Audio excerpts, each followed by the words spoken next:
Good morning. The time is now 9:31 a.m. Today's date is Tuesday, March 28, 2023. This is the time and place for our regularly scheduled business meeting here at the Public Service Commission. We are in the Bollinger Conference Room, and I'll call this meeting to order. Would my colleagues join me in reciting the Pledge of Allegiance? Flag.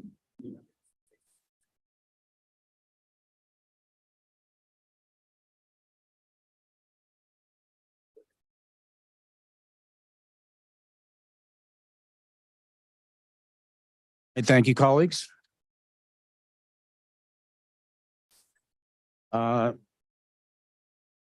five commissioners are present in the Bollinger Room today and accounted for. Therefore, we do have quorum. The Montana Public Service Commission welcomes public comment on any matter that may be on today's agenda or on any matter that is within the commission's jurisdiction. It's my understanding we do have some folks who would like to publicly comment. This morning, we do have an order, which is done by time by which persons contact the commission to comment. So commenter number one would be Courtney Tate. Is Ms. Tate? Oh, it's Mr. Tate. Sorry, Mr. Tate. Please come forward, Mr. Tate.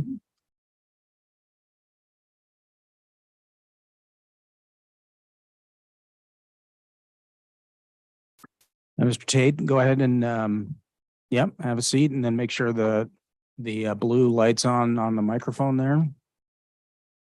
Push the button. Okay, and go ahead and state and spell your name for the record, and then provide your public comment. Okay, my name is Courtney Tate. It's Courtney, and Tate is Tait. My comments about docket 2023011012. To start off, I'd like to thank the commissioners for hearing me. I appreciate the time.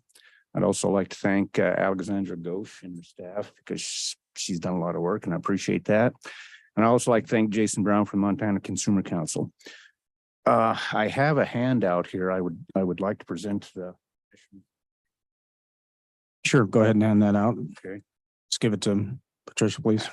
It's a short synopsis and a request for a resolution on this docket. And a map. Yeah, I'm nervous. Anyway, it's a map showing where the power utilities currently exist in this 6-lot subdivision.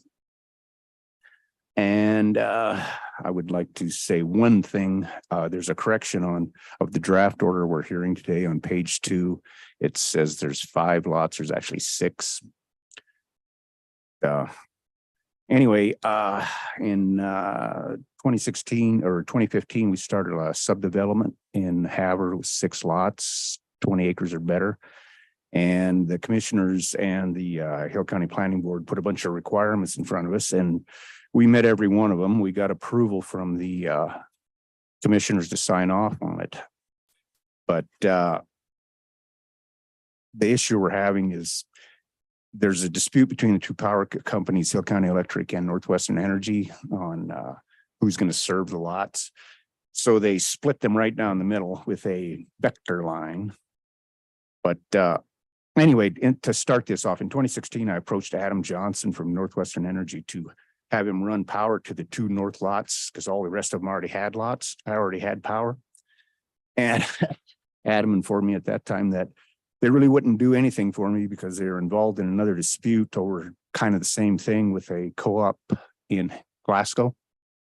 And so we waited for close to a year for this to be resolved. And when they finally got it resolved, a guy named Alan Cafton from Hill County Electric, he called me up and says, "We have won the dispute and you are required to use us." I didn't want to do that because they cost a lot more than Northwestern Energy. But so anyway, I did it. And I contracted them to install them, and they did. And at that point, I thought it was taken care of. I thought the problem was solved. until October of 22, I got a call from a young lady that had bought one of my lots and said that she wanted to hook up to Hill County Electric, and she was informed that she wasn't able to because they were in Northwestern Energy's area. And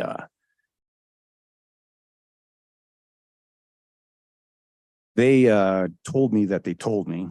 I didn't really know anything about this at all. The first I heard of this was October of 2022. First time I heard of this vector line. But I should have got all this in writing back in 2017. I did not. I trusted them. So if I'd have seen this agreement in 2017 when it was written, I would have objected then. We'd have been having this hearing in 2017 instead of now. So Brayden and I were actually the last two people to hear about this from anybody. Anyway, so this has been going on for 7 years and it is still not resolved. That's why we're having this hearing.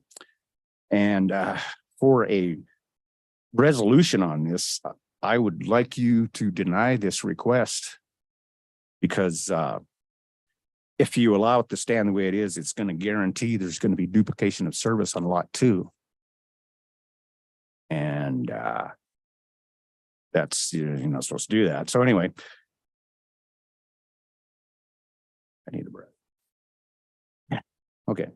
Now I recognize that this docket we're hearing about only pertains to lots 1, 2, and 3, but there's 6 lots in the subdivision in the same location. And as far as I can tell, the same problem is going to occur on the other 3 lots. And I don't need to go through any of that again.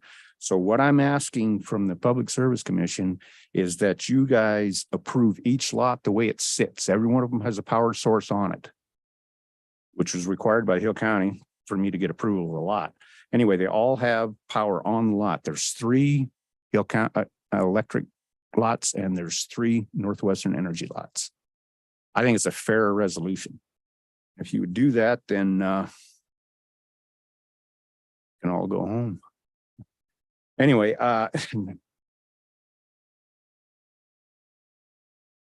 anyway, to end this is a little off the subject, but I feel very strongly about this. I was treated very poorly by Northwestern from the get-go on this thing. And to be honest with you, I was treated better at Northwestern than I was at Hill County Co-op. I think they've got some issues that need to be addressed. So I think what we need to do is introduce some legislation and get it passed where they puts these co-ops under your guys' authority. I think it'd be better for everybody in the end. Anyway, have you got any questions? So at this point in time, this is just for public comment. Okay. If it's a quick clarification. So thank you. You said that there's power on all 6 of the lots. Is it just one company has that power? Companies. Hill County Electric has 3 lots and Northwestern Energy. I mean, but they all have power sources. Both. Present. They're all right now. They're all installed. Thank you. Did you want to make public comment this morning? Okay, can you identify yourself? Spell your name. Excuse me, Rayla Hewlett, RAELA HULETT, and I'm a co-owner of this subdivision. I guess I just wanted to reiterate that we really did do everything we thought was required to develop this subdivision and sell these lots. And they were set up as 6 lots, all single family dwellings, which is 1 customer per lot. And I guess I feel that maybe the local representatives understood that.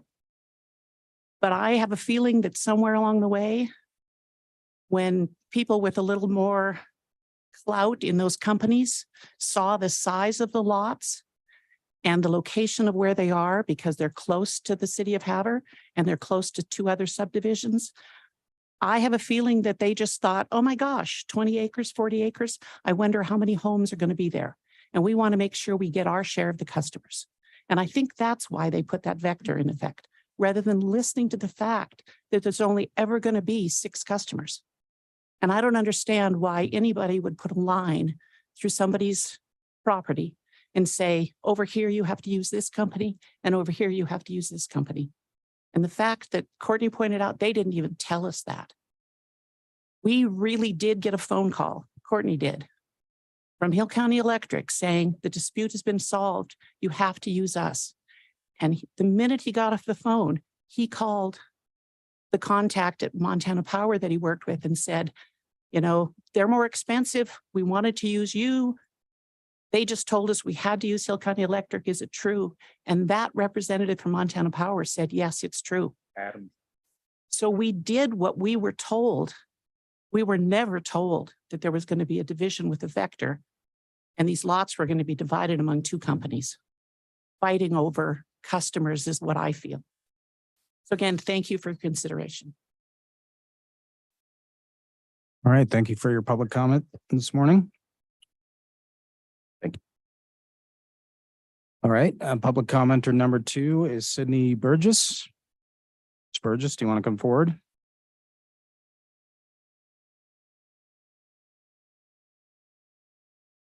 Can you make sure the blue light's on?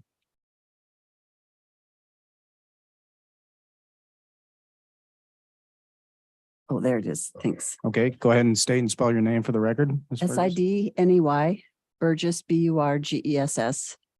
I'm a resident of Helena, but my family is from Sealy, and that's where I live for about 4 or 5 months of the year, especially since I've retired. I'm a retired teacher on a fixed income. And I want to say to each of you that whenever you get the opportunity or whenever you have the responsibility to approve or disapprove of a rate increase from Northwestern Energy, please don't just rubber stamp it. Make a really solid look at it, because it's impacting more people than you'll ever know that have the time to come here and testify to you. And I also just want to say that whatever you can do to help Northwestern Energy understand that even though they have piles of coal, which is fine, that they really need to be looking toward the future. So about 8 years ago or so, maybe more than that, my family had all of us gathered together and we had made a commitment to solar. And so I went to Northwestern Energy and said, we want to put solar. This is our family house here in Helena. We want to put solar on it, where we all grew up, and it was a good spot. And they just were absolutely not encouraging. I mean, it was like, we don't even have a person for you to talk to. I mean, it was awful. And so up at Sealy, we went to the co-op and said, well, if we can't do it on the house in Helena, let's do it up at the house at Sealy. And they were so encouraging. They were telling us about their big, I don't know what you call it, but like in Frenchtown and in Lolo, I think is the other one, they have huge solar, I don't know what you call them, big arrays or whatever you call them.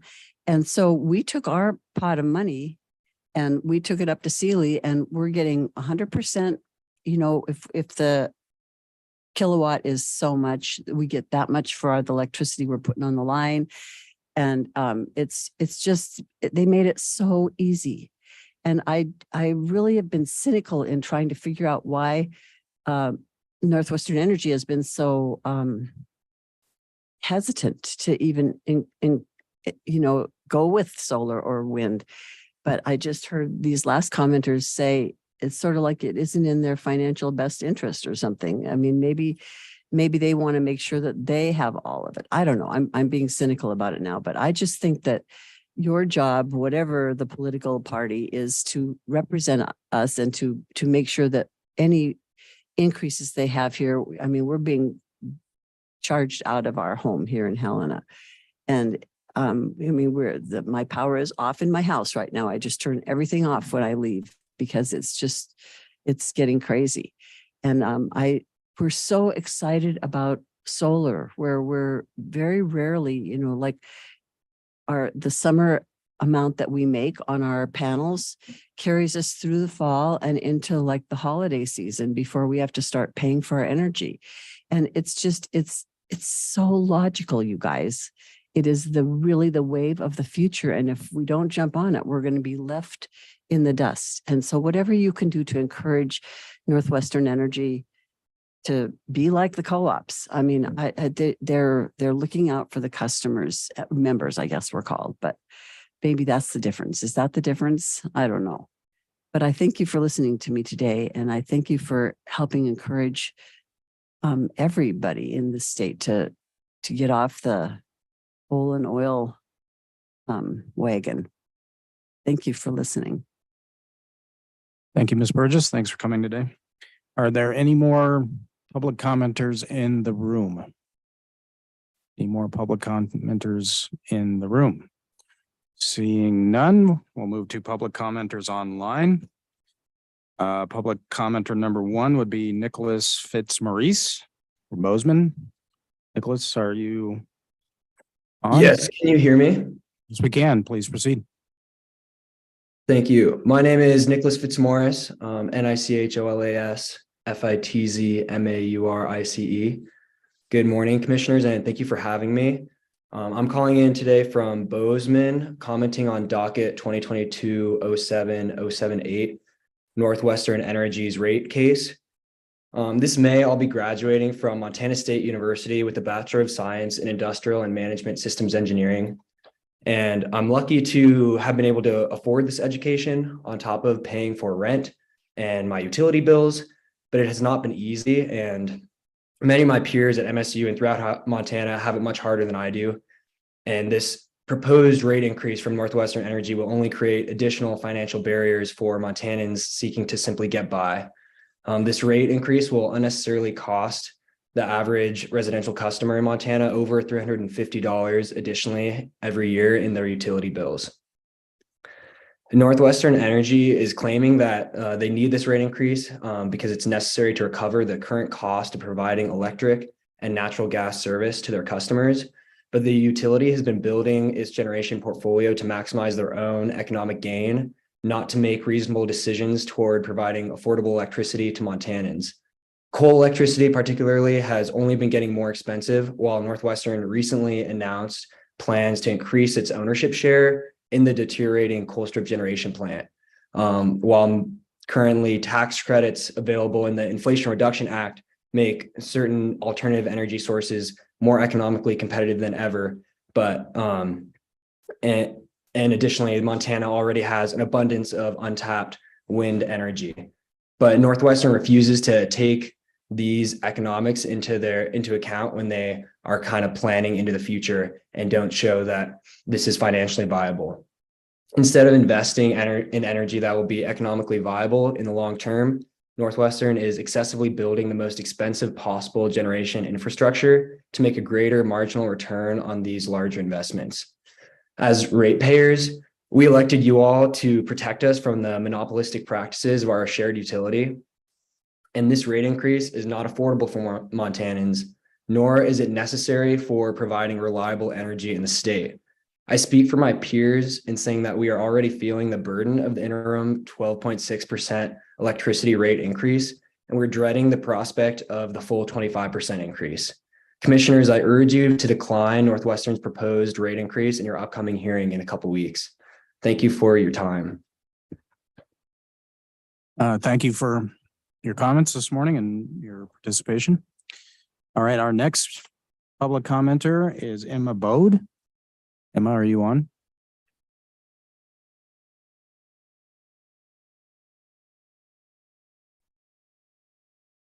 Emma? Hey, this is August, not Emma. I don't know if it asked me to unmute. I'm not sure if that was. August, can you still hear us?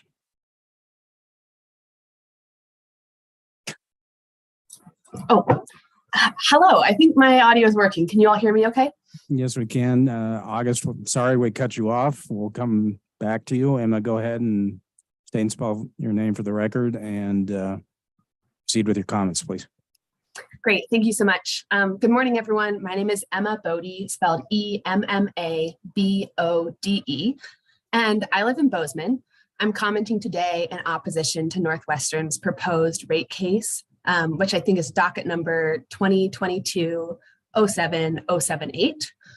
I'm 27 years old and I'm lucky. I've got a place to rent that I can afford. I completed a master's degree at MSU in 2018 and was exceedingly fortunate to receive a large enough scholarship that I finished without going into debt. I've got a full-time job in a field that uses my degree, but like most of my generation, I'll likely rent for several more decades, if not the rest of my life. Everyone in Bozeman has felt the impacts of this housing crisis in one way or another, and some in small ways, like receiving slow service or decreased hours at local businesses, while others have been forced out of their home and eventually their community entirely by rent increases. I understand that your job as commissioners is not to manage the housing market, but I hope that you are keenly aware of how utility rates can push working class Montanans over the edge. When I heard that Northwestern wanted to raise electricity rates by 25%, I thought this must be a joke. Northwestern says it needs to recoup increased expenses, but as far as I can tell, they've made a series of irresponsible infrastructure decisions and show no sign of prioritizing affordability for ratepayers. They just bought another share of Colstrip, which is exceptionally expensive to operate and maintain. And they're saying that there were a few cold days last February where they had to spend $9 million to buy electricity from other states. And then they're using this to justify building a new gas plant that's going to cost us around $52 million a year. Like, how does this make sense? They are building this expensive energy at a time when the federal government has made an unprecedented amount of money available through the Inflation Reduction Act to build renewable energy projects with energy storage. This is an opportunity that our neighboring states are jumping at, but Northwestern hasn't shown any indication of applying for this money. My generation is told that we're irresponsible with our finances, and if we just stopped buying coffee or going out to eat, we'd be able to afford a home. It's laughable compared to Northwestern's decisions, literally costing Montana ratepayers hundreds of millions of dollars. My latte is not what's keeping me from owning my own home. It's extractive and predatory corporate greed. It's clear to me that Northwestern does not have my best interest in mind. Fortunately, that's why Montanans have you all, to stand up to greedy monopolies when they're trying to take advantage of us. I'm urging you to be the public defendants we need and deny Northwestern's proposed rate increase. Thank you for your time and your service. Thank you for your comments, Ms. Bode. We'll move to our next commenter, Mr. August Schur. Hello. Can y'all, sorry if there's a little background noise. I'm gonna step somewhere quieter. I'm at work right now because I have bills to pay and I can't come in and comment in person like I would like to. Can you stay But and my name, Can you stay and spell your name for the record, Mr. Schur? yeah, of course. My name is August Schur, spelled August, August, Schuerr. And I'm just calling to ask you guys to remember who you work for. This Northwestern ask of 25% is honestly kind of ridiculous in my opinion. They've already got 12% more. And we pay more than Washington, Oregon, Idaho, Wyoming, North Dakota, South Dakota, and Nebraska. Like, to say that they need 25% more on top of that is ridiculous. They don't. Why should I have to pay the Northwestern CEO's salary when he already makes more in a week than I do the entire year? And only to spend more of my money on shitty investments like Colstrip and a methane plant 300 feet from the Yellowstone, a river that just flooded, like historic floods. I don't want to pay Brian Burns' bills. It's already hard enough to pay mine. And I'm going to let you guys go and get back to work. I think you guys need to consider doing the same.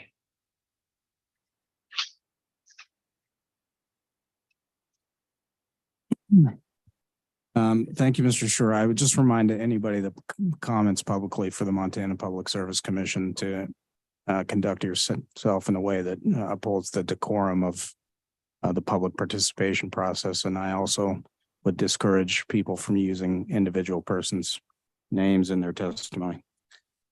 All right, next public commenter, Thomas Meinzen. Sorry if I butchered your name, Thomas. Can you hear me? Yes, we can. Go ahead, Thomas. Wonderful. You got it perfectly right, which is impressive. Not many people do. So my name is Thomas Meinzen, ThomasMeinzen, and I am also commenting on docket 2022-07078, Northwestern Energy's proposed rate case. I'm a resident of Bozeman, and I'm currently in graduate school at Montana State University. And I am commenting today because, as you all know, Northwestern Energy is asking the Public Service Commission to allow it to increase electricity rates by 25% and gas rates by 11%, which would be an increase of over $350 a year in electricity bills for the average Montanan. For me, that's over a month in feeding myself, which is a pretty big impact. And I know for other Montanans who are in less fortunate circumstances, it has an even more significant impact.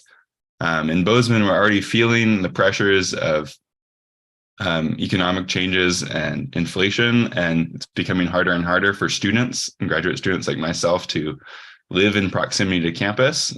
People are moving farther and farther away from campus, and part of this is a big part of this is housing costs and utility costs. We, as has been mentioned before, we have the highest utility costs for electricity of any state in the Northwest. And if this rate case goes through and is approved by you all, they would be substantially higher than any of our neighboring states. And to me, that's a sign of a monopoly utility that's not being effectively regulated by its commission. As you may be aware, the Associate Students of Montana State University recently passed a resolution condemning this rate case. And in that resolution, they mentioned that about 10,000 off-campus MSU students already struggle to afford to live in Bozeman.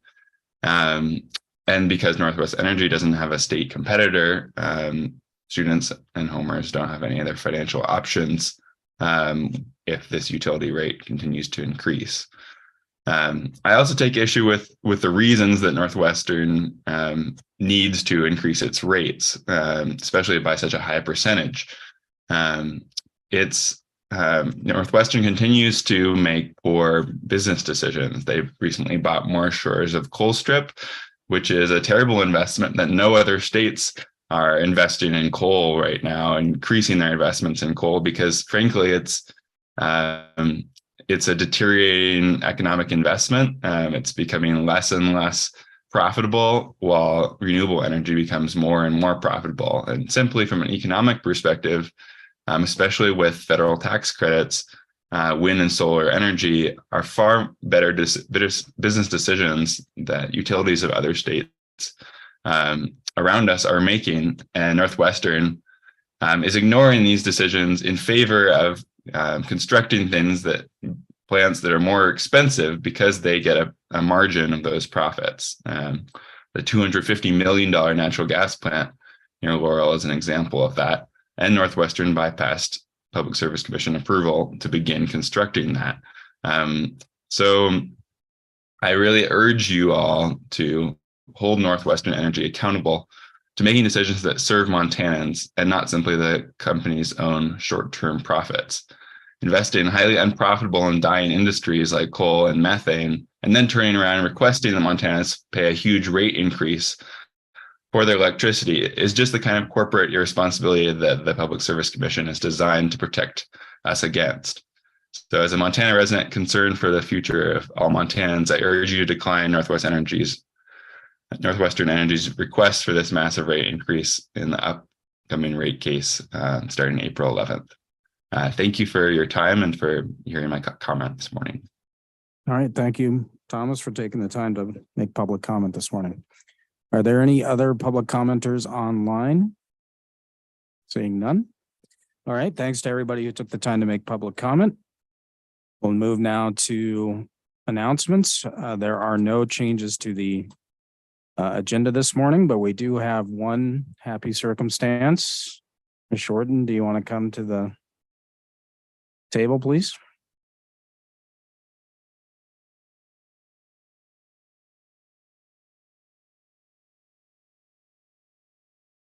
Good morning. Good morning. So I am pleased to recognize Ms. Shorten this morning. Today is the 40th anniversary of the date she started here at the Montana Public Service Commission. And she has served the public well and the commission well for 4 decades. It's hard to believe 4 decades have gone by. And so on behalf of my colleagues, we would like to thank you for your great service to the people of the state of Montana and to the commission. And I'd like to offer you the opportunity to make any comment you would like. Thank you. I just would correct 40 years is when I started my state government, 35 years right here in this for this agency. I did work at Department of Revenue for a short time and the Highway Department, now Department of Transportation. But I've been in this office for 35 years and I really enjoy working here and I am super excited to have my 40 years in today. So, thank you. Well, we thank you. For those that are here at the commission or in the room, we'll be feting Ms. Shorten after today's business meeting. So you're welcome to join us for some cake and cheer. So again, thank you for all your service. Thank you. All right. Let's move into action items. Action item number 1 is approval of the commission minutes for the week of March 20th, 2023. Is there a motion? Mr. President, I move approval of the minutes for March 23. Is there a second? I'll second. Nochi is seconded. Are there any revisions, changes to the proposed commission minutes for the week of March 20th, 2023? Mr. President, my error, my motion is for the approval of the minutes of March 21st, 2023. Very good. Changes? Seeing none, all those in favor of the vice president's motion to approve the minutes signify by saying aye. Aye. Those opposed signify by saying no. Seeing no opposition, commission minutes are adopted. All right, let's move into work session item number 1, docket. First work session is docket 2023.01.012. This is Northwestern Energy and Hill County Electric Cooperative. We're here to consider a joint petition of Northwestern and Hill County for approval of agreement for provision of electric service facilities. Consider whether or not to approve a service territory agreement entered into by Northwestern and Hill County Electric. Ms. Ghosh is going to handle this morning. Please proceed. Good morning, President Brown, Commissioners. In front of you is a proposed final order for docket 2023.01.012. On January 5th, 2023, Northwestern Energy and Hill County Electric Cooperative filed a joint petition for approval of agreement for provision of electric service facilities with the Commission. The petition was filed pursuant to the Montana Territorial Integrity Act.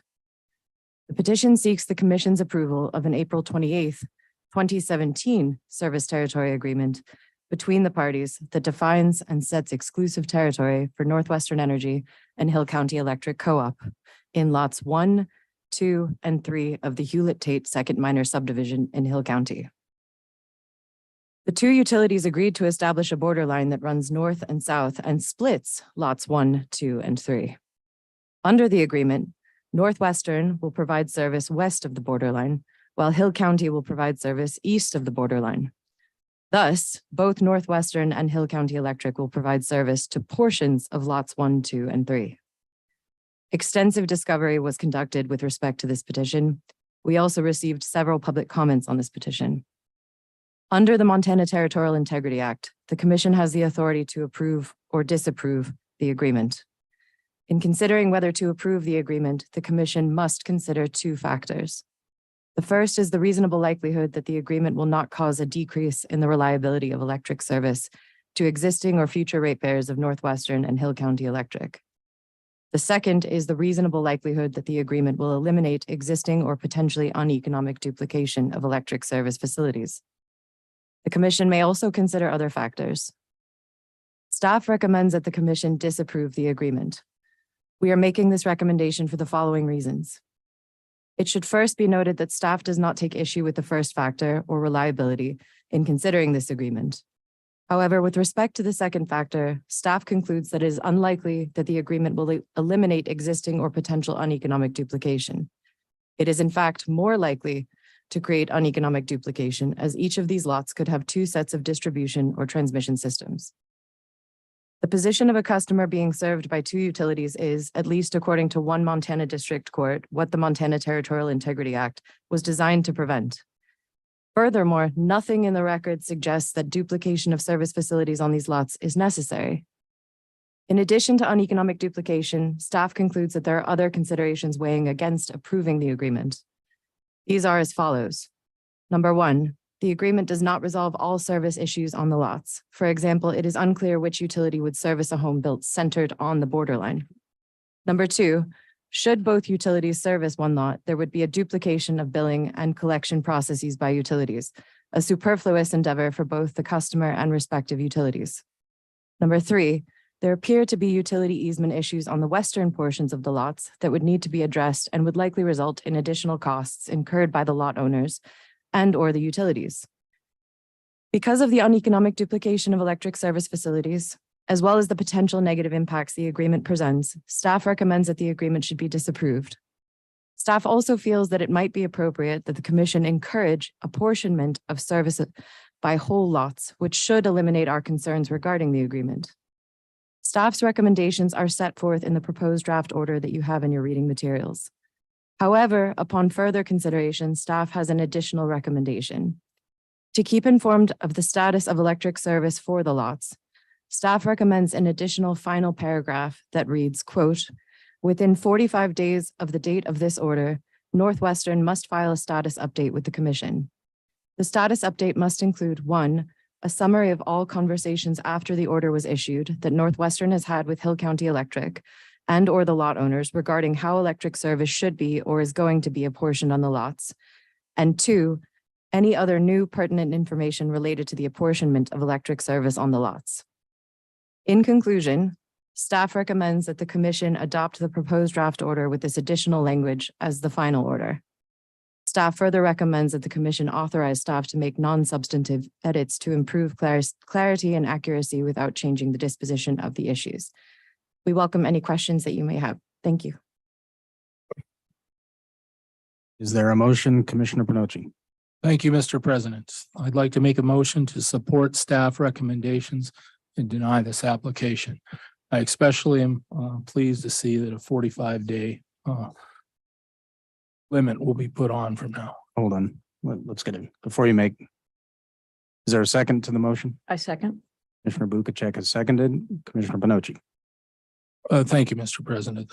That's all I have to say. I'm glad the 45-day limit was put on, and I'd like to make that motion that be the law from now on with any submission of plans. Thank you. And the second part was out of order, Commissioner Panoche, but we'll accept your motion to adopt staff recommendation. Discussion, Commissioner Bukacek. Discussion. I do have a question for you, Ms. Gosch or Ms. Wachowski. We had some internal discussion about the fact that this agreement was apparently executed in 2017, correct? Yes, President Brown. And then it was not provided to the Commission until recently? Yes, President Brown. So the question becomes, is there anything in law or Commission regulation that would require parties who enter into this type of service territory agreement to timely file their agreement with the Commission? I'll defer that to Laura if you don't.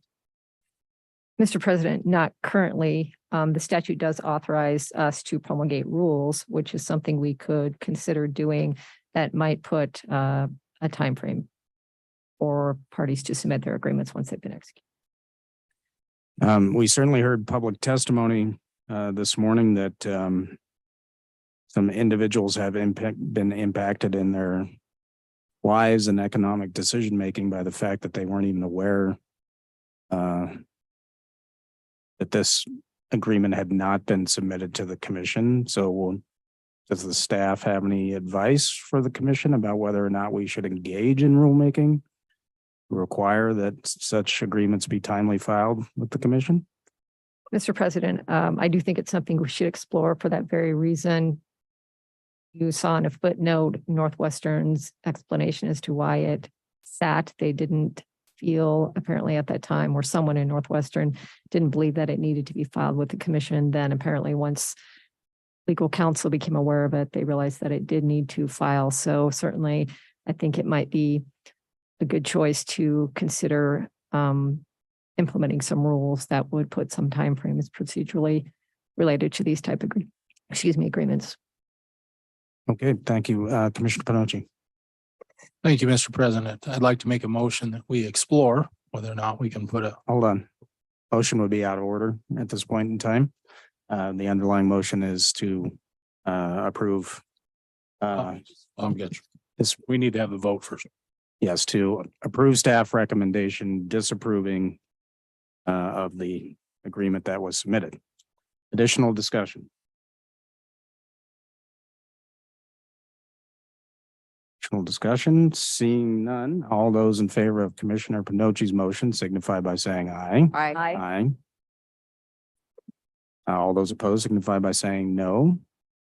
Seeing no opposition, motion carries.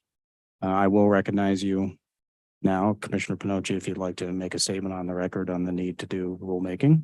Thank you, Mr. President. I'd like to make a motion that we look into making rulemaking to have a 45-day limit in any future endeavors when they have to turn in plans. So on any kind of. Mr. project. Hamilton, would you come forward? Because I want to make sure that we're meeting our public notice obligations.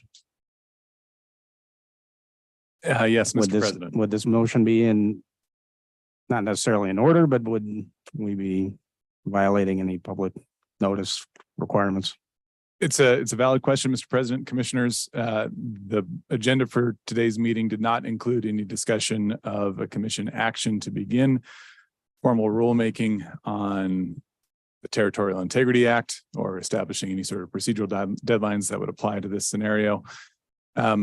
As I understand the motion, it's not necessarily encouraging the commission to move forward today with a final action to either begin or finalize any rulemaking, but rather to direct staff perhaps to have the informal discussions that would be required to begin this process moving. And for that reason, since the commission is not taking any final action on a matter of significant public interest, I do believe the commission could vote on this motion as presented.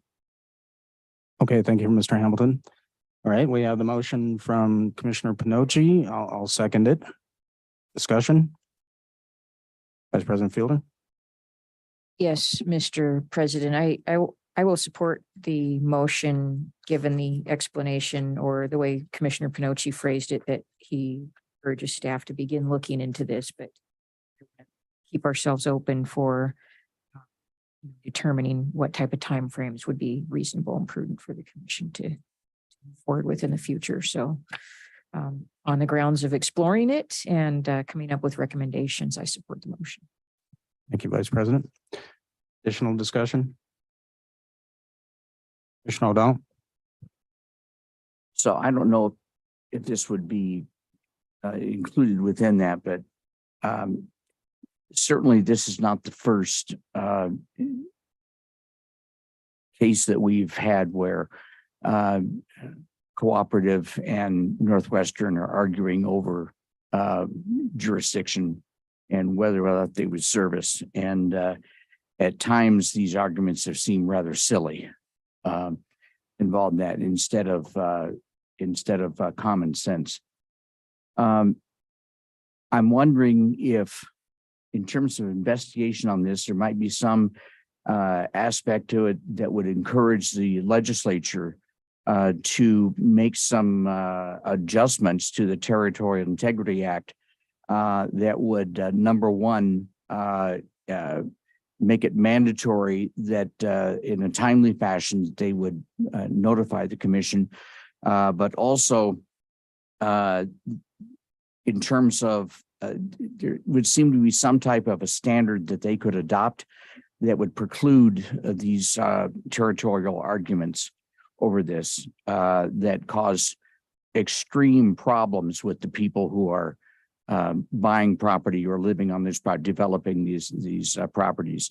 As I say, this has been going on for years, and I don't know. Is it so? The investigation is motion. Would that also include perhaps suggesting revisions to the Territorial Integrity Act? Can we incorporate that? Is that reasonable too? Mr. Hamilton. Mr. President, Commissioner O'Donnell, I think that all depends on I suppose, the scope of the motion and how the commission would like to direct staff. If you would like us to also look at possible changes to the statute itself, we will, of course, do as the commission directs. I realistically, I don't know if we can be done within the context of the current legislative session, but certainly 2 years down the road, we can explore options. The way I see this working, Commissioner O'Donnell, is that we'll get the issue on the table, so to speak. I think we can work internally to define what the scope of the review will be and bring this matter back before the commission. Thank you. Any further discussion? Seeing none, all those in favor of Commissioner Pinocchi's motion signify by saying aye. Aye. All those opposed signify by saying no. Seeing no opposition, motion carries. I thank you, Mr. Hamilton. Thank you, Alexandra. All right, let's move to docket. Work session item number 2, which is docket 2021.06.081, high quality H2O. This is a high quality H2O's application for rates and charges for services in Missoula, Montana. We're here to consider the draft final order. Mr. Fink. Good morning, President, Commissioners. As you stated, this is docket 2021-06081. It is high quality H2O's application filed April 4th, 2022. The application is based on the operating ratio methodology. High quality calculated an annual revenue requirement of $29,007 and requested a residential flat monthly rate of $32 and a $600 yearly commercial rate. Montana Consumer Council was granted intervention on June 17th, 2022. Commission and MCC engaged in discovery, and on August 19th, 2022, the MCC submitted intervener testimony and recommended an annual revenue requirement of $17,008, resulting in a monthly rate of $18.33 and a commercial yearly rate of $254.61. The MCC also recommended requiring high quality to issue a refund for excessive rates in the amount of $60,375 or $16.77 per month to residential customers over a 4-year period. There were 4 primary issues identified that were thoroughly explained in the staff memo distributed yesterday. I won't go into detail on all those. However, staff recommends accepting all of MCC's recommendations except the disallowance of the 25% adder on management expense, resulting in a monthly residential rate of $20.49 and a yearly commercial rate of $284.56. The commission were to agree refunds from excessive rates is appropriate, the residential rate would decrease to $3.72 for a period of approximately 4 years, unless the utility was given the option to refund the overcollection in a single lump payment. That is all I have for you today. I'm available for questions. In addition, Lucas Hamilton is also available. Thank you. Is there a motion, Vice President Fielder? Thank you, Mr. President. I move that the commission adopt the staff recommendations in this docket with the exception of the management salary cost, which I would move remain as proposed by the applicant at an hour.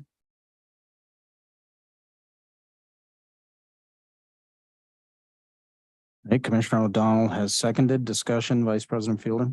Thank you, Mr. President and members and staff. This has been a quite a conundrum to work through this docket, and I appreciate staff's work on this and commissioners' work on this.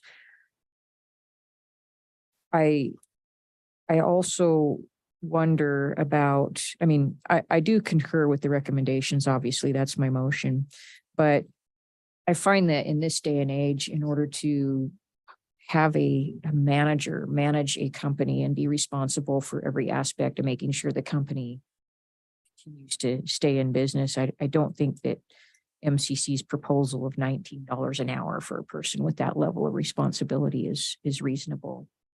So that's why I have moved to concur in the other recommendations, staff recommendations in concurrence with MCC. Other than that, just find that would be very difficult, if not impossible, to find a person to do that kind of work and have that kind of responsibility without any supervision or training or anything like that.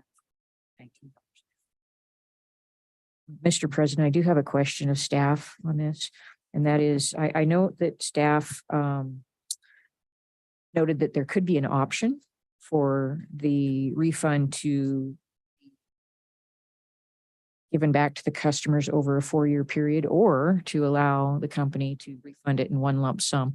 Is it your intention in the draft order to allow that option? Can we do that so that the company has a choice?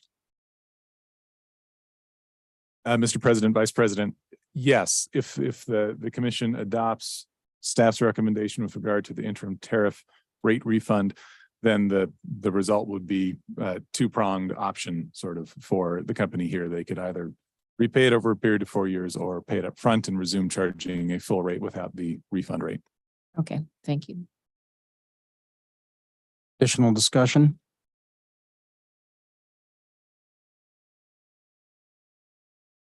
I do have a question, Mr. Finker, Mr. Hamilton, based on motion as presented by the Vice President. Right, the staff recommendation, as I understand it, originally is that as to the salary piece,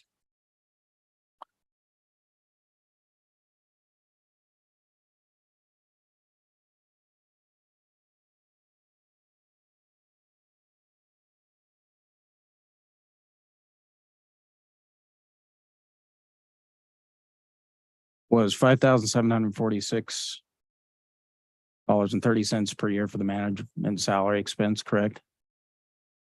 Yes, President, that's correct. Right. However, Mr. Fink, staff recommendation in this area did include a recommendation for applying a 25% adder to the expense, correct? Yes, that's correct. Okay, so if we adopt Commissioner Fielder's motion, my understanding then the 25% adder then would not be included, correct? Mr. President, if I could take that one, and of course, Vice President Fielder could elaborate on her motion. But as I understand it, the only thing that the motion changes about the staff recommendation is the rate from the MCC rate up to the high quality rate. The staff recommendation to include the 25% adder would persist under the motion as phrased, is my current understanding. Vice President Fielder, do you want to clarify? Yes, Mr. President, that is my intention. The management salary cost would be determined to be a reasonable and prudent cost, and just like any other reasonable and prudent costs in an ORM, it would be subject to the 25% adder.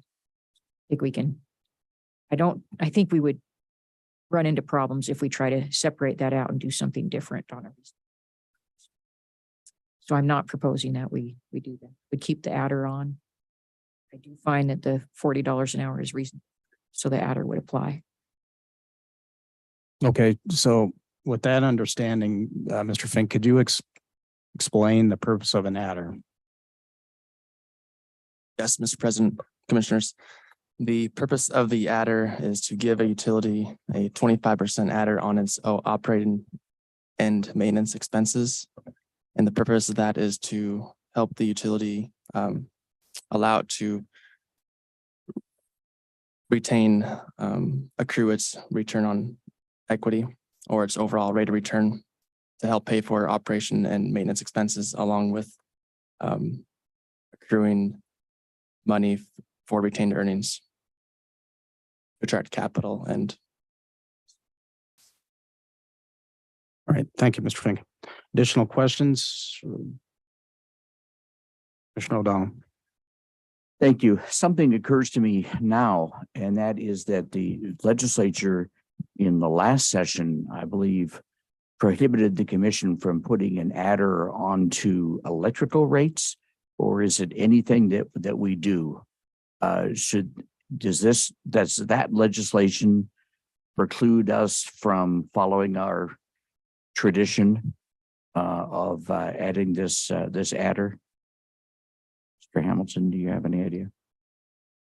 Mr. President, Commissioner O'Donnell, I confess that's a question that I had not previously considered in this context. I believe that the intention of the statutory change that prohibits adders for externalities would be different in kind than the adder that we're talking about here under the operating ratio methodology. As Mr. Fink discussed, the purpose of this particular adder is not to reflect an externality, but rather to reflect that the company itself is very likely unable to establish a rate base, unable to prove the original cost minus depreciation of its assets. And so what we're doing with this ORM methodology is providing a simplified track that allows a reasonable rate of return, theoretically, or at least an opportunity to earn a reasonable return for the small water company. And that's different than trying to add an adder for an externality that is not yet realized in the cost of service. Thank you.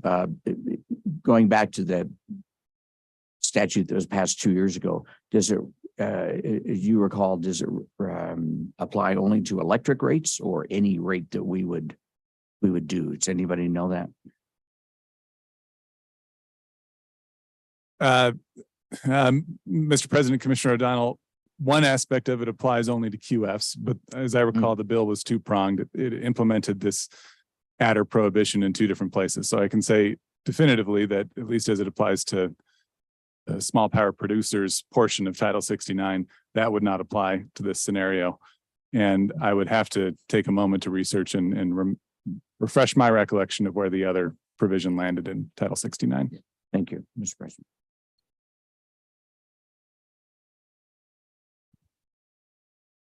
Commissioner Bukacek.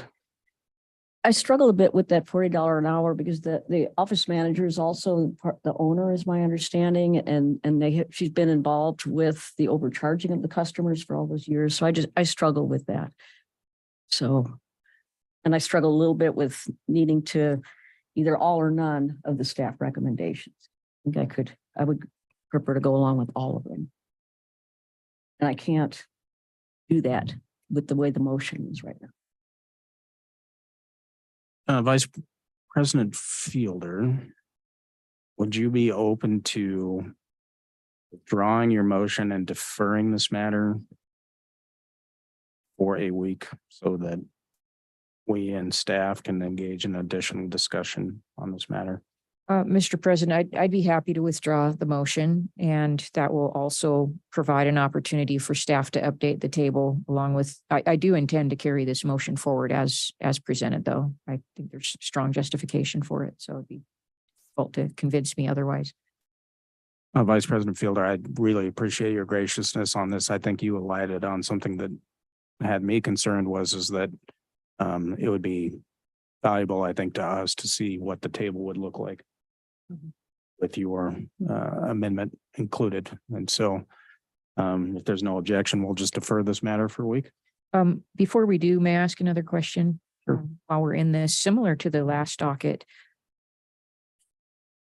Do we have the opportunity or the authority to promulgate rulemaking that would require the utility to keep some funding in reserves? Because one of the conundrums with this case was that the company took out all of their profits in dividends. And so there's no reserve fund there to be able to refund the customers. So can you answer that, Mr. Hamilton, for me? Mr. President and Vice President, in general, I would say that yes, there is latitude for the commission in especially its simplified regulatory treatment rules that apply to small water companies to develop mechanisms of reserve accounts. I would note that the commission does have a rule on reserve accounts that allows a small water company, even through, it's a separate sort of element of a rate case. It wouldn't be necessarily part of an ORM, but as a separate element, can ask the commission to approve a plan for investment in the utility and then begin collecting a rate from its customers to fund that plan. So whether those are capital costs or maintenance costs, some sort of plan for the future of the utility.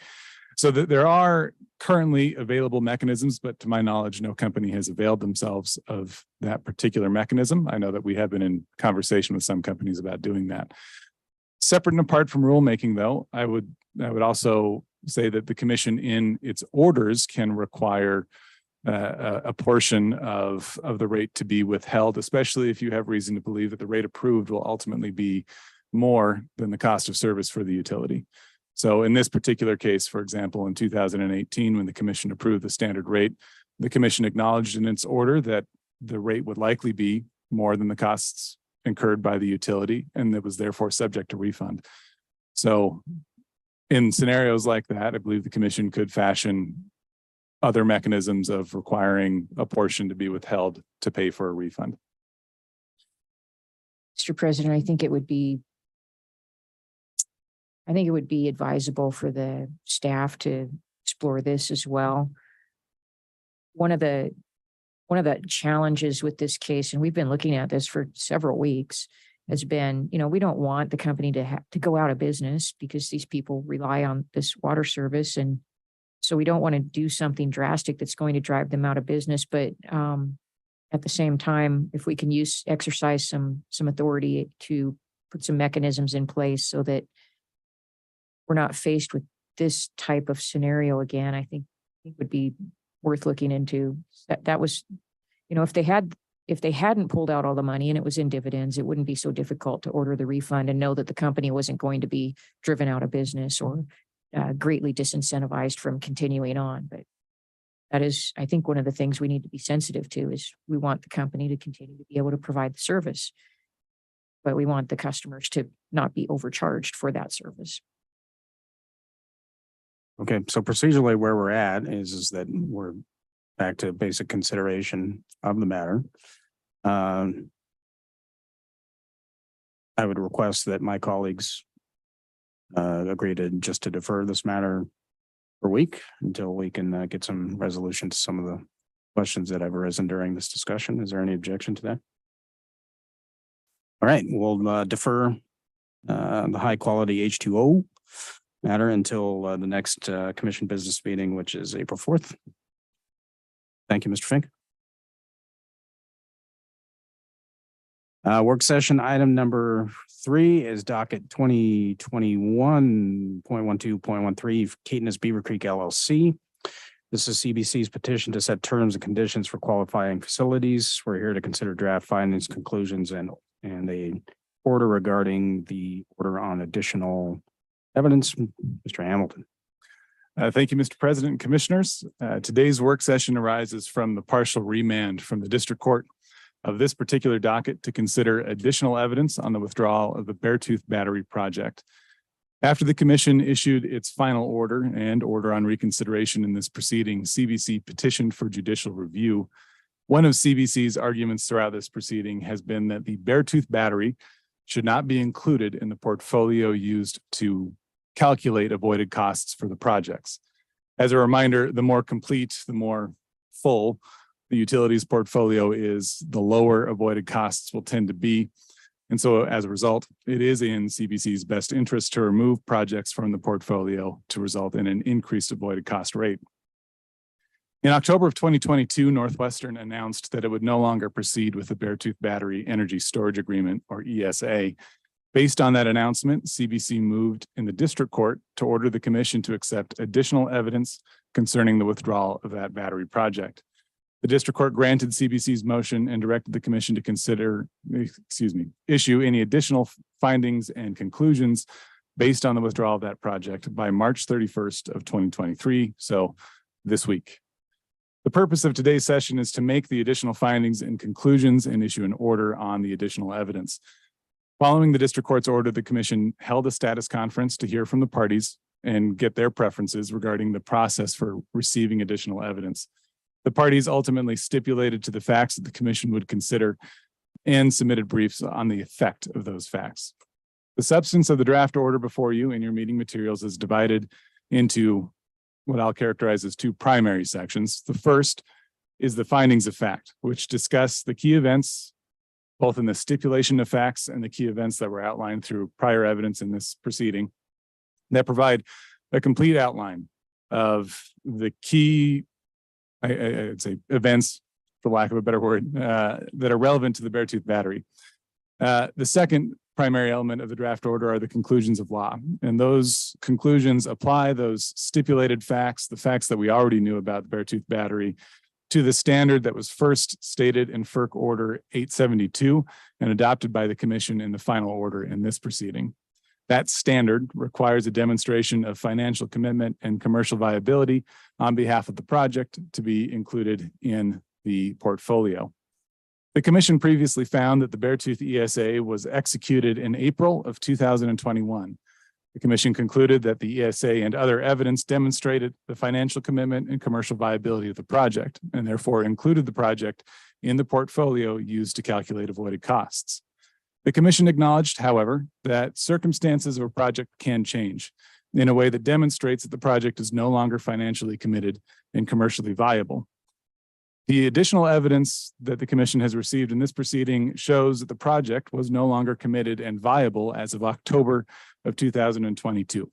So the question for the commission is really twofold. First, does the termination of the ESA in October of 2022 demonstrate that the project was never actually committed and viable? This argument turns on an interpretation of the commission approval condition precedent in the Beartooth ESA. Now, condition precedent is frankly a relatively common contract term that says the party's obligations to perform under the contract are conditioned on something else happening, usually something entirely outside the control of the parties. For reasons discussed more completely in the draft order, staff recommends that the commission continue to find that a commercially reasonable condition precedent in a contract does not prevent the satisfaction of the commitment and viability standard. The second primary question for the commission to answer here is, does the termination of the energy storage agreement in October of 2022 demonstrate that the project was no longer committed and viable as of CBC's LEO date, which was November 17th of 2021. So again, the key distinction between the first question and the second is the time frame that you're looking at. Under the first question, CBC has argued that the contract was in fact never evidence of commitment and viability because of the condition precedent. Moving past that, if you agree with staff's recommendation, you would then have to answer whether, notwithstanding the ESA being evidence of viability and commitment in April of 2021, have the circumstances changed at some point in the development of this project before November 17th of 2021 that would justify removing it from the portfolio, from concluding that there was no longer a commitment and viability on the part of the project. So to answer that question, the draft order walks through a timeline of the key events to try to identify when specifically the project was no longer committed and viable. In the end, as I mentioned at the front, we know that the project was not viable in October of 2022. Based on the remarks of Bob Rowe in that month, announcing Northwestern's decision, we can assume that the decision was based perhaps on the commission's decision to dismiss the second Beartooth pre-approval application. That dismissal occurred in August of 2022. We could also perhaps assume that Northwestern's decision was based on the district court's declaration. This is the 4th Judicial District Court out of Missoula that held the pre-approval statute is constitutionally void and therefore cannot be the subject of an application, essentially. That was, after all, the basis of the commission's decision to dismiss the Beartooth pre-approval application. That district court declaration occurred in May of 2022. So again, after the November 17th, 2021 LEO date, legally enforceable obligation date, that CBC had asked for. Although we could potentially draw the lines back to those dates, so the line from October to August of 2022 or the line from October to May of 2022, staff cannot see a way to draw that line all the way back to November 17th, 2021 and show that the project circumstances had changed in a way that shows it was no longer committed and viable as of November 17th, 2021. Accordingly, staff recommends that the commission continue to conclude the Beartooth battery should be included in the portfolio used to calculate avoided costs. We recognize, of course, that this creates what we lawyers would like to refer to as a legal fiction, that the project, while we know it is not going forward, at least in the terms of the commission's obligations under PURPA to calculate avoided costs as of the LEO date, must still be considered as if it were going forward. Thus, a legal fiction about the existence of the Beartooth battery.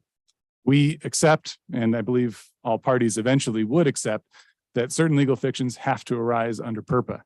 The entire process of estimating avoided costs as of an LEO date relies on some forecasts, which over any period of time will eventually be proven false. So the question here is not an easy one to answer. It requires the commission to evaluate all of those facts in order to try to identify when circumstances change for the Beartooth battery. Under the evidence presented, staff's recommendation is that the commission find the Beartooth battery was still committed and financially committed and commercially viable as of November 17th, 2021. And as a result, it still must be included in the portfolio used to calculate avoided costs. Finally, I would note that the order as circulated does include a concurring opinion from President Brown. Because that is a concurrence and not the primary opinion, it does not need to be the subject of commission vote. The commission's vote today need only concern the body of the final order as presented to the commission. So with that, staff's recommendation is to approve the draft final order as the commission's order on additional evidence and to authorize staff to make other non-substantive edits that are needed to improve clarity and consistency. Thank you, Mr. Hamilton. Definitely handled as always. We appreciate your work, and here at the commission, you do a great job for us. All right, I will move to approve the draft findings, conclusions, and order as the final order on additional evidence and to authorize staff to make non-substantive edits to improve clarity. Is there a second? A second. Second. I recognize Commissioner Bukacek. Discussion or questions? Commissioner O'Donnell. Thank you. I did want to state for the record that the argument by Caithness that the circumstances made the inclusion of the Beartooth battery in the first place, that the conditions that were on there make it speculative.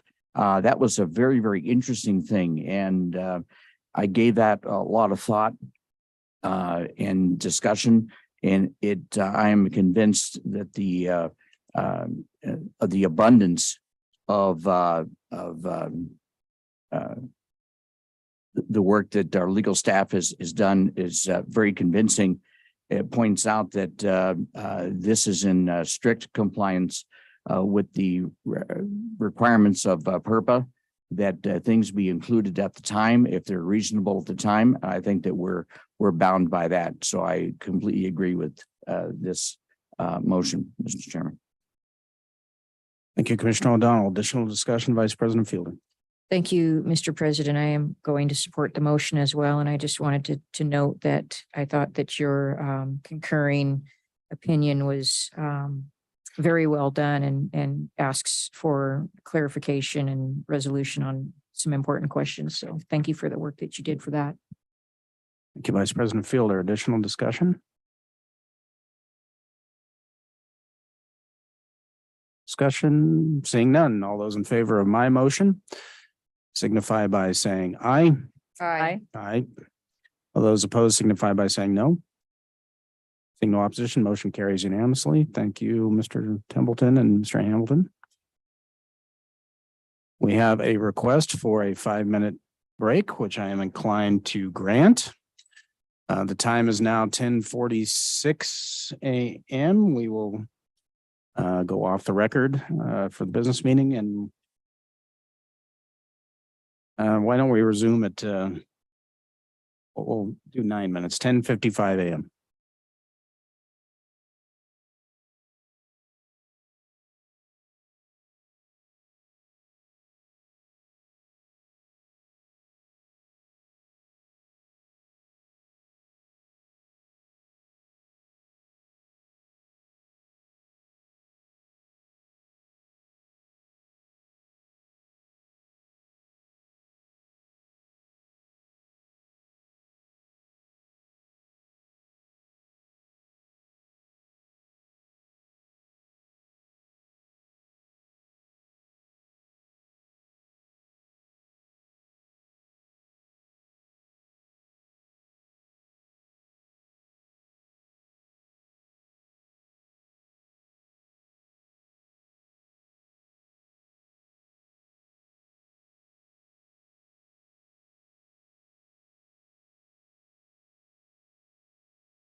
All right.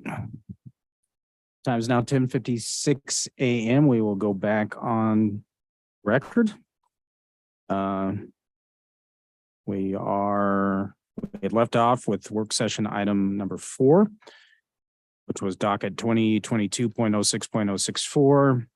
This was Northwestern's application for approval of corporate restructuring. We're here to consider MCC's motion for reconsideration in this matter. Mr. Hamilton. Thank you, Mr. President. Commissioners, Mr. President, with your latitude here, could I jump back very briefly to a question that Commissioner O'Donnell posed earlier about the adders? Sure.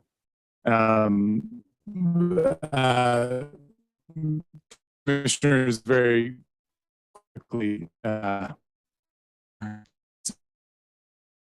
me over the 5-minute break to remind me where the other place that adder language was incorporated into Montana code.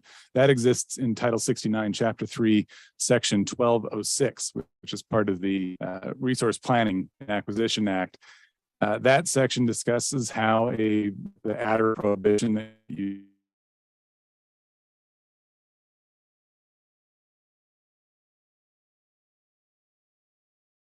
conclusive to you, Commissioner, that it would not apply to the small water context. It's not talking about the acquisition of a new resource in the small water context. Thank you, Mr.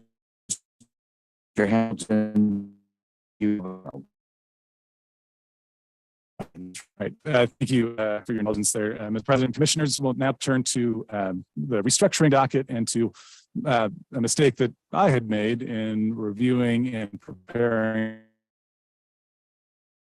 for resolution of the restructuring docket. As MCC's motion for reconsideration points out, the term restructuring settlement and the term corporate restructuring was not intended to be limited to just the docket itself, in that the prohibition on Northwestern Energy from seeking recovery of costs associated with that corporate restructuring meant to extend further than the docket itself and to touch other areas where Northwestern Energy, all of those costs under the terms of the joint settlement would be prohibited from being recovered from ratepayers in Montana.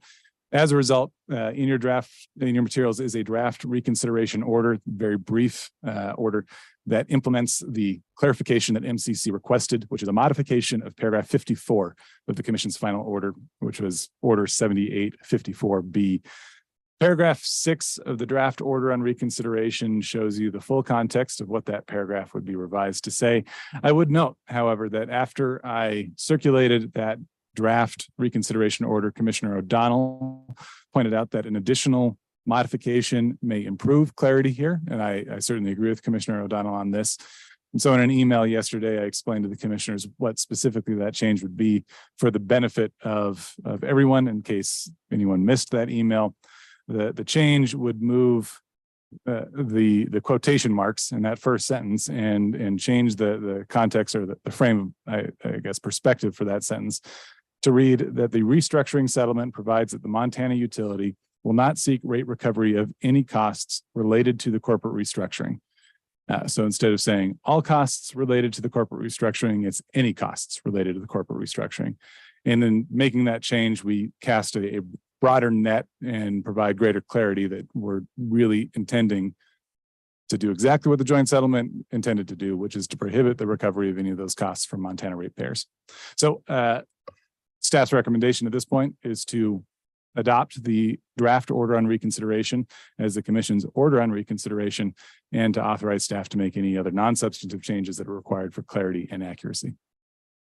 All right, I'll move to grant MCC's motion for reconsideration and to approve the draft order on reconsideration as the Commission's order on reconsideration, and to give staff such authority to make any non-substantive changes as are needed prior to finalizing. Is there a second? Second your motion, Mr. President. Vice President Fielder has seconded. Discussion. Seeing none, all those in favor of my motion signify by saying aye. Aye. Aye. All those opposed signify by saying nope. Seeing no opposition, motion carries unanimously. Okay. Thank you, Mr. Hamilton. Mr. Rosequist. Work session item number 5 is 2023 legislative update to discuss bills relevant to the PSC mission, statutory authority, administrative process, and general agency concerns. We're here to discuss also PSC budget requests and presentation, and to consider staff analysis and recommendations, and to provide overall direction on PSC response to legislative bills. Mr. Rosequist. Thank you, Mr. President, Commissioners. I have just a couple updates to go over with you on bills that the Commission is either monitoring or supporting. At its business meeting on March 21st, the Commission discussed Senate Bill 178, a bill to generally revise cryptocurrency laws, sponsored by Senator Daniel Zolnikoff. At that business meeting, the Commission directed that I appear as an informational witness and inform the committee that the Commission had previously worked with the bill sponsor on section 1 of that bill, which addressed the Commission's authority to establish rate classifications, that we had worked with the sponsor and were comfortable that the revisions made to that section enable the Commission to establish rates for cryptocurrency mining customers that are just, reasonable, and non-discriminatory, as well as to set rates for other customers that are also just, reasonable, and non-discriminatory. While at the hearing, I also got a question regarding whether Montana law has any provisions that would require or allow for the curtailment of cryptocurrency mining customers in the event of an energy emergency, to which I responded that I am not aware of anything in Title 69, which the Commission implements that would require that or specifically authorize it, but did note that utilities like Northwestern that operate balancing authorities do develop curtailment plans with the idea of having a plan to curtail customers during an energy emergency in a way that is as least disruptive as possible. So I passed that information on. So yesterday, March 27th, there were 2 bills heard in front of the House Energy Technology and Federal Relations Committee that the Commission is supporting. Senate Bill 32, a bill to revise pipeline safety regulation penalties, sponsored by Senator Mike Cuff. And Senate Bill 33, repealing Class C motor carrier regulations, also sponsored by Senator Mike Cuff. President Brown appeared on behalf of the Commission to support both of those bills. Joel Tierney appeared as an informational witness on Senate Bill 32. And I appeared as an informational witness on Senate Bill 32 as well as Senate Bill 33. President Brown and Mr. Tierney answered several questions during the hearing on Senate Bill 32, mostly related to whether penalties can be passed on to consumers. This questions about the specific penalty amounts in the bill versus the federal regulations and the Commission's history of imposing penalties. No executive action was taken at the time on those bills. This afternoon, there will be hearings on 2 bills that the Commission is monitoring. First, House Joint Resolution 6 is the interim study of electric power reserves, sponsored by Katie Zolnikoff. The Commission voted to support HJ 6 at its business meeting on March 21st. The other bill is House Bill 284, which revises laws related to the approval of electricity supply resources. That's sponsored by Representative Jerry Schillinger. Those are being heard in front of the Senate Energy and Telecommunications Committee. I will be representing the Commission at these hearings unless the Commission directs otherwise. I'll pass on the Commission's support for House Joint Resolution 6 and stand as an informational witness on HB 284. Then on Thursday, March 30th, there's a hearing on House Bill 729, providing for advanced conductor cost efficiency criteria, sponsored by Representative Stephen Galloway. That hearing is in front of the Senate Energy and Telecommunications Committee. Commissioner Pinocci, I believe, will be supporting that bill on behalf of the commission, and he will be accompanied by Lucas Hamilton to provide information. That is all I have for today's legislative. President. Commissioner O'Donnell. Thank you. You went so quickly from 178 to the other ones. I did want to ask a question. It seemed to me that you were saying in discussions with the bill sponsor that it would preclude discriminatory pricing, but would allow reasonable cost pricing for that as a particular class. And that's the first time I've heard a distinction between those things. Am I understanding that correctly? That we could establish a separate class, rate class for cryptocurrency mining operations as long as they're not discriminatory?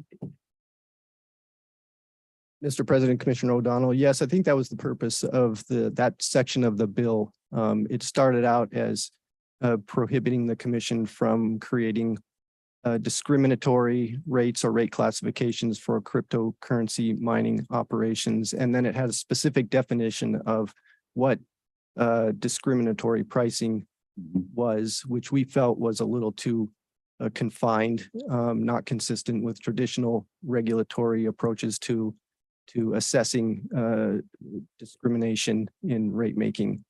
And so we work with the bill sponsor to modify that definition of discriminatory rates to refer to cost of service so that the commission, as it traditionally does, can evaluate whether to establish a separate rate classification based on whether there are material cost differences in providing service to those types of customers versus other types of customers, which would then warrant possibly a separate rate classification. Mr. President, I appreciate that very, very much because it does guarantee that this commission still has the responsibility for assigning just and reasonable rates. Therefore, Mr. President, I'd like to make a motion that we support Senate Bill 178. Oh, Commissioner O'Donnell with the surprise motion in the morning. Is there a second to that motion? Is there a second to that motion? I will second the motion merely to have the discussion and as a courtesy to my colleague, Commissioner O'Donnell. Thank you. Have the floor. Well, again, we're discriminatory and civil. It couldn't be any different on that. And that would take away the ability of this commission to establish just and reasonable rates if there was sufficient cause for that. Being that the language has been worked out, thank you for working on that with the bill sponsor.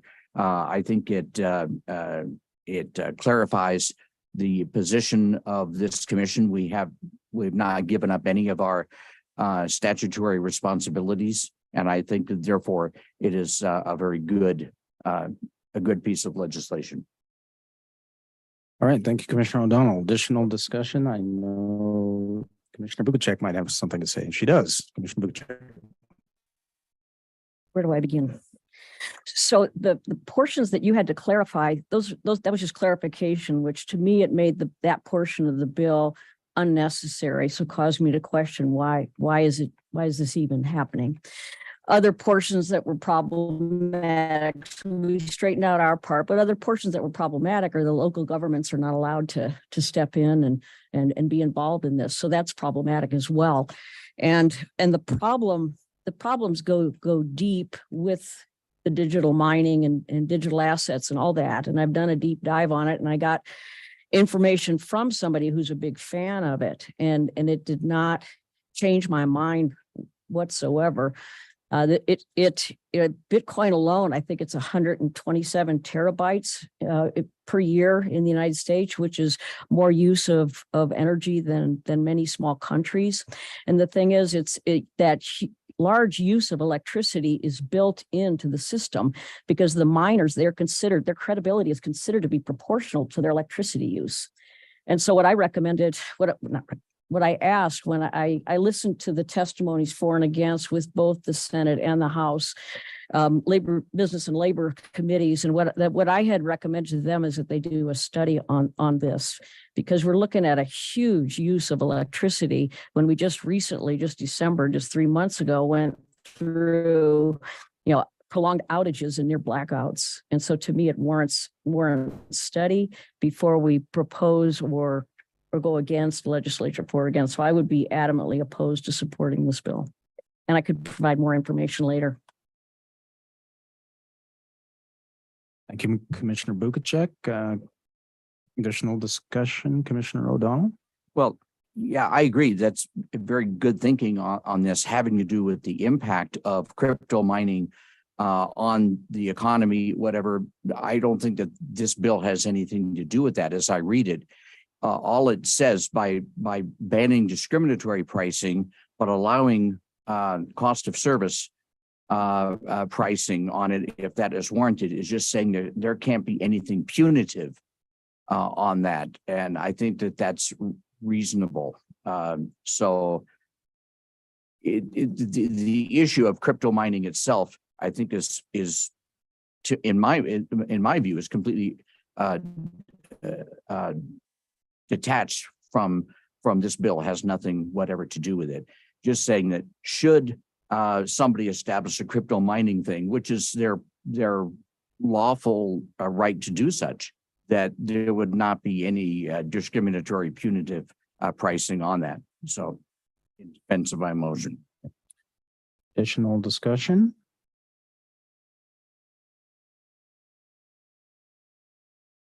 Of course. But again, I'm saying that it was already clear. I mean, Will made it more clear, but it was already statutory that we wouldn't be discriminatory. So it was just not necessary.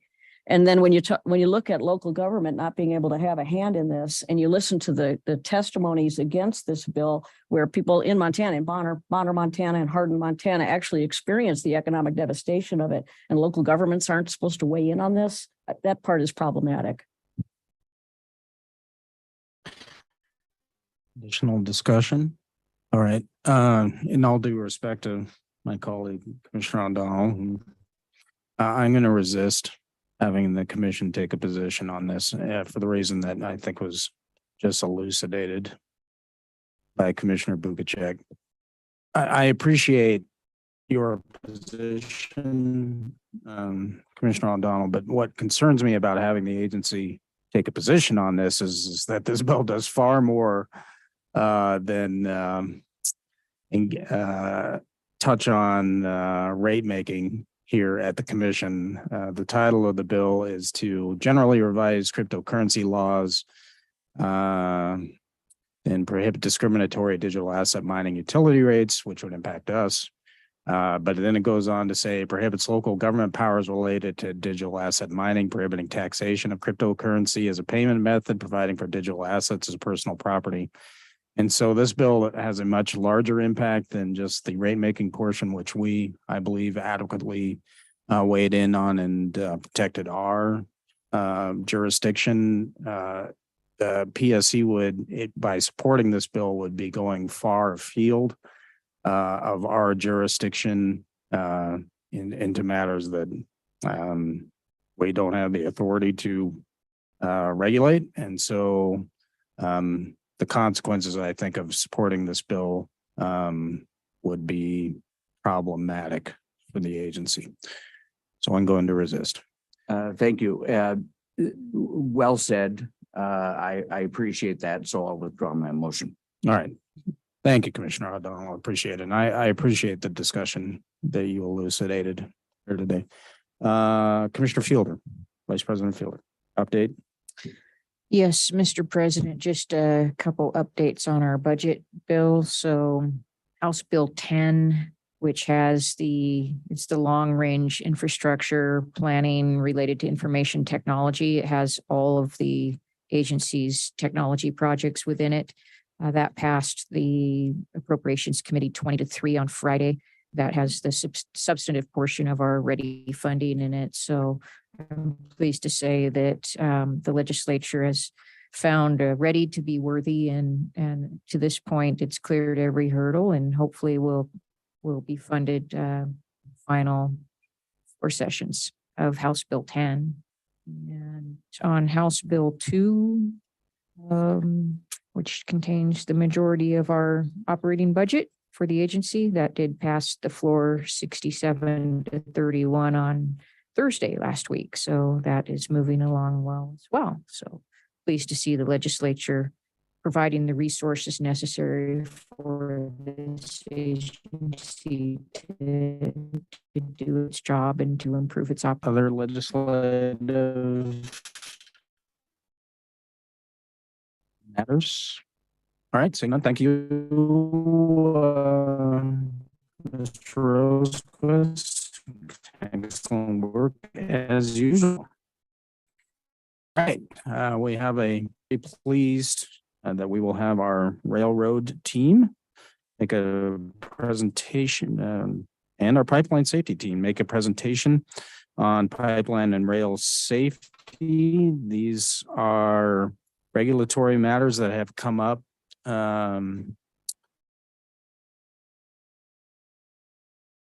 during questioning on our budget. There also seems to be keen interest, I think, from several legislators about our rail safety program and the jurisdiction we have. And so how are you planning to do this? So pipeline will be first. I thought pipeline would go first. That would work. I think that would be fine, Commissioner Fairburn. Mr. President, we can see the presentation on our screen, but can staff put it up on the other screen so the audience can see as well?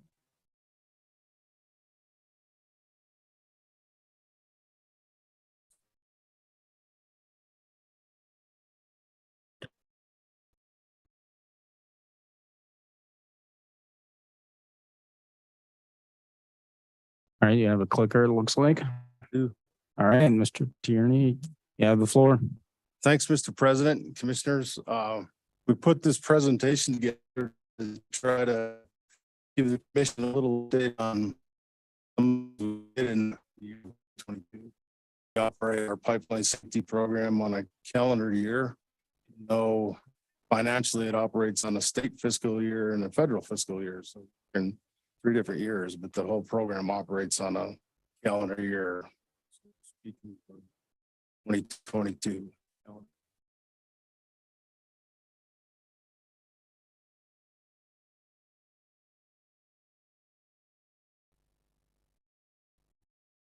Electrical engineering.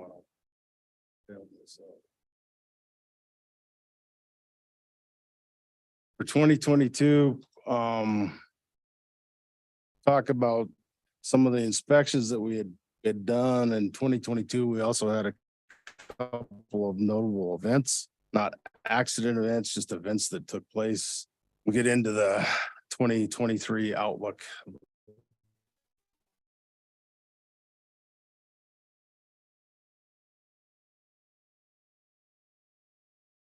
For 2022, we achieved 195 inspection days, which is really a good year. We use this information, and John does that on a yearly basis, and it kicks back out a number of what they think we should achieve day wise here. And last year they had said we should achieve. We're at 195 days. We can get as actually a good day, a good year. We did 62 completed inspections, which is pretty good because some of these inspections can get fairly involved. So we're pushed a lot of inspections up.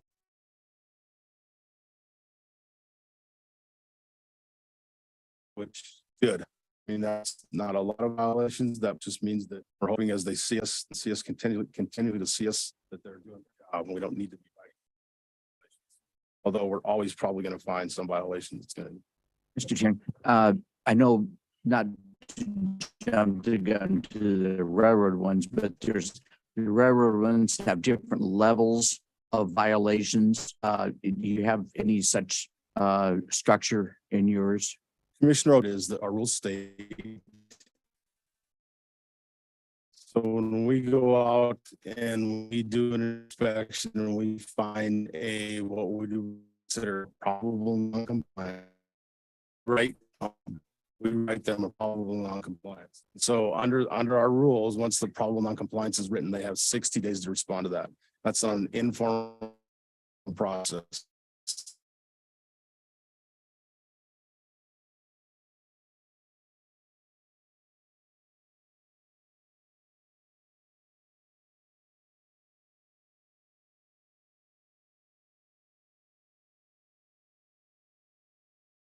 We waterside condominiums we did last year with town of safety process. You conduct the hearing and you go through process and you're still not.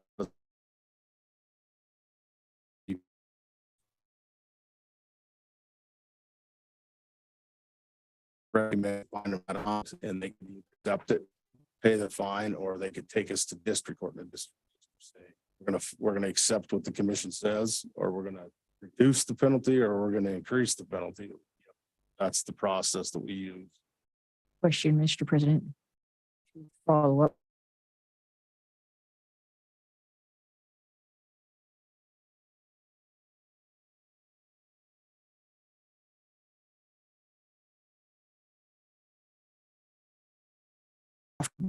So the two violations would be the first probable non-compliances that are written. Okay. Yep.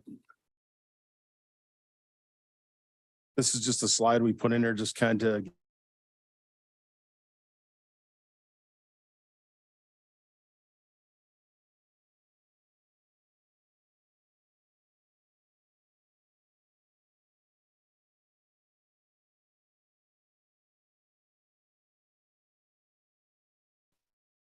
That could be multiple trips.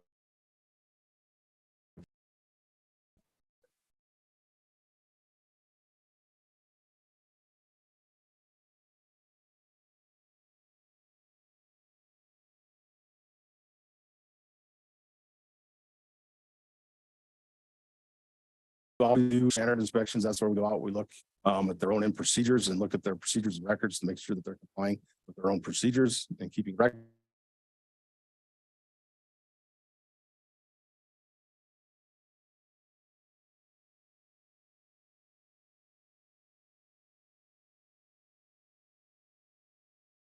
Operator that operates the system has to identify each task that can be completed on a system.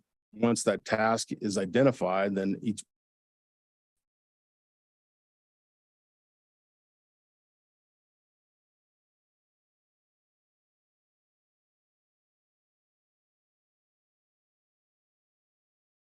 So no question, just that would help me for the rest of it. We inspect just those pipelines that originate and terminate in Montana, or anything across the state line? Correct. Who handles the?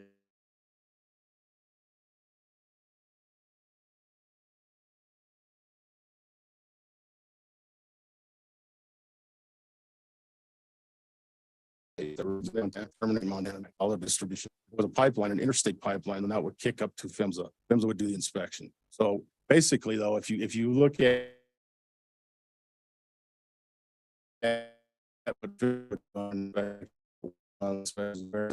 we use the very same program as program phones. That's what we do. The inspection itself wouldn't be any too much different than what we would do. Thank you. Yep. Construction inspections we do. Lots and lots of construction going on in mine. So we a lot of different areas and let utilities know that we're out there, so they're aware we're there when they're putting pipe in the ground, and just keep an eye on them, make sure that they're doing Also in 2022 was something we hadn't done in the past. It's just that PHMSA has finally come and provided the training to us, and this is the LPG plant inspection. Prior to that, we've always looked at the piping out of the plant on these LPG plants that are considered utilities. There's 5 of them around the state, so we went around to all 5 of them, did a LPG plant inspection according to the NPA 59 standard, and we did write some violations according to that. They're in the process of fixing that. Section 114 was a one-off inspection that was needed to be done last year. That was direction of the Congress, and basically what that said is we had to go into each one of our gas operators and they're addressing methane reduction. So, I mean, it was kind of my mind, a misnomer. I mean, nobody wants to have leaks anyway, so they're always trying to reduce methane. What we basically found is that most of the procedures and plans already had in place what this was going to get at, so it wasn't that big of a deal for them to about 10 of those. But we always continue to do the drug and alcohol inspections. Any person that's working operation or maintenance on a pipeline is subjected to drug and alcohol regulations. So we obviously make sure that they're drug and alcohol tested. We do some training. We get on site. We do some of the smaller ones take a lot more training than some bigger ones that we do. We do training, and we also do control room management inspections, which means there's 2 Montana. We only have 2 operators that have a control room. Northwestern has a control room that controls their gas transmission system, and Montana Dakota Utilities has a control room in Kennewick, Washington that controls some of the facilities and buildings. Expect that too. That's to make sure that the person in the control room is qualified to do types of inspections. Sam, what's she at? Talked about the LPG tank inspections. This is a tank. This belongs to Miller Oil out in Culberton. This was part of the LPG inspections that we did last year. There was a violation written on that tank. Changed the leak valve on the top of that tank, and they've got some surface rust on it. That violation is outstanding.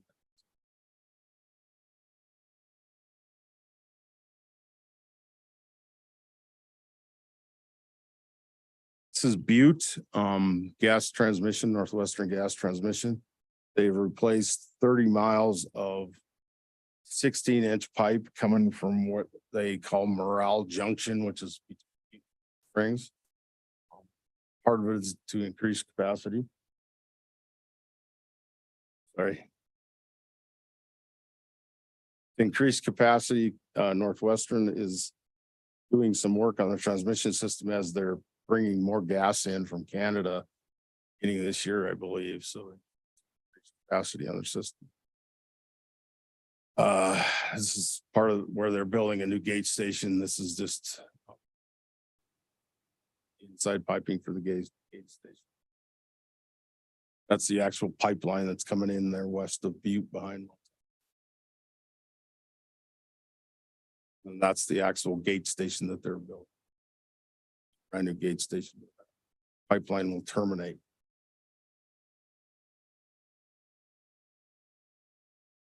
This is Bozeman. You can see this on any day in Bozeman.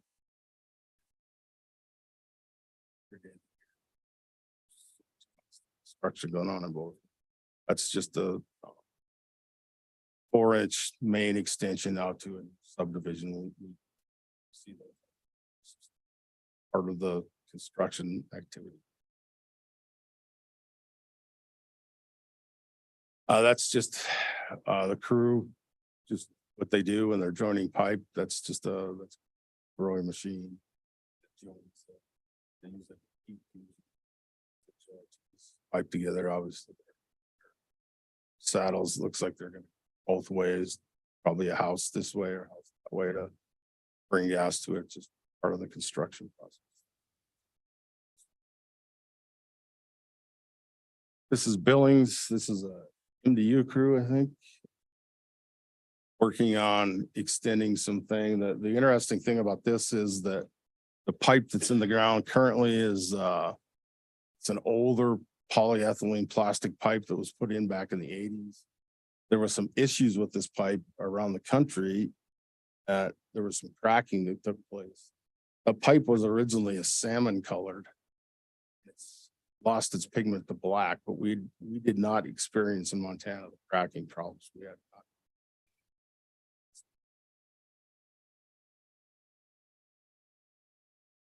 This is Crew and Haver. Haver on Northwestern system is kind of unique too, that they have a lot of big, largest diameter steel. City of Haver, so.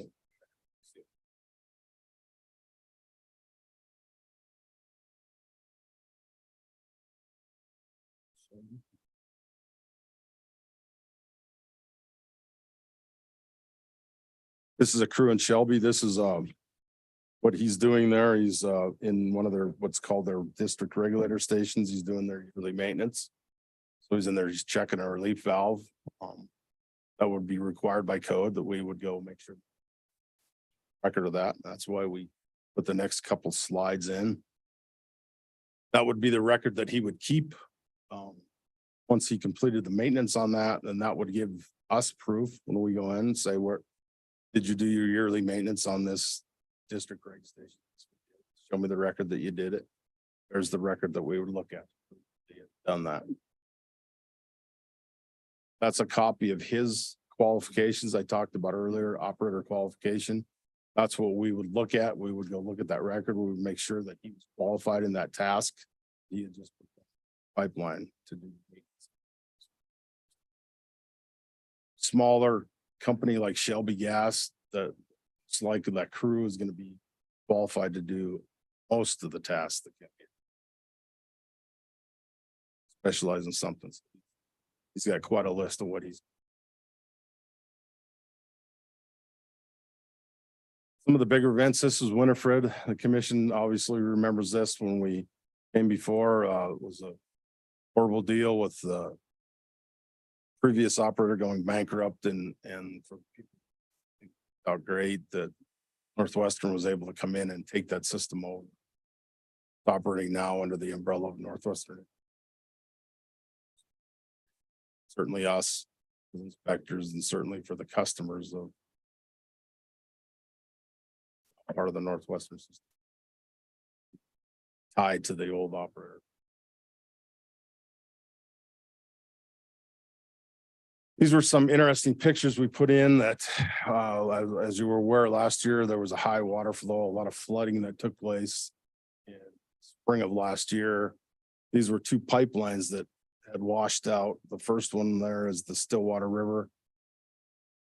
That was an abandoned gas pipeline that this commission did have jurisdiction on back until about 2012. The person that owned it decided that they were not. Pipeline. Plugged it and capped it, but the pipeline was still in the ground. Water came, washed that pipeline out. We were notified of it by obviously Fish, Wildlife and Parks because there was some river that had noticed it. We were able to get a hold of the last known operator. Cut and capped up pipe. The next one is a little more challenging. This is on the confluence of the Little Bighorn River down outside of Hardin. That's actually Johnston right there. A pipeline, but we have worked for many months trying to figure out who owns this pipeline. It wasn't never a jurisdictional pipeline of this commission. Figure it's a gathering. And there's some abandoned wells there trying to figure out who this pipeline belongs to. Nonetheless, it's still problem in that river. John's still been working with, we've been working with PHMSA and the BLM, trying to figure out how. It's just a situation that not flowing any gas.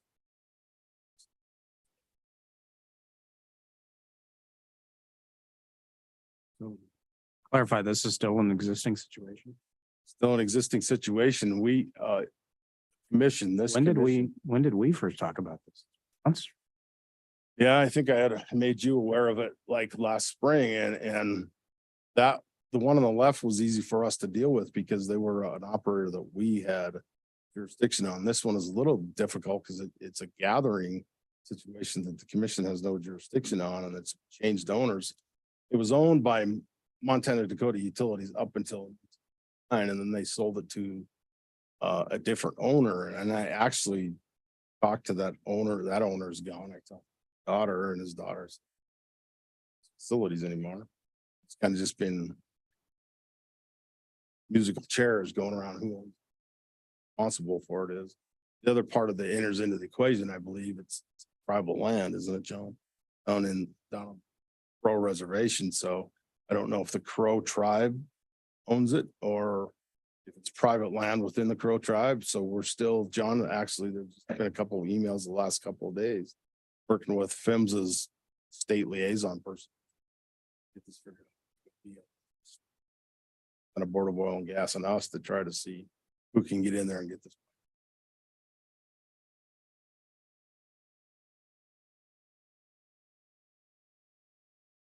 This is just a picture from Red Lodge last year. As you can see, the water, the flooding was so bad. That was what was left after the water had subsided. At a street.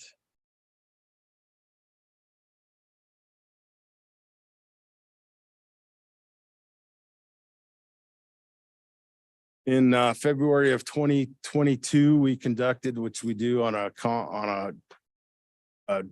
bi-yearly basis every 2 years. We conduct an operator seminar where we bring in all our operators from around the state and we bring people from the training facility in Oklahoma City. Other people, and we put on a 2-day training.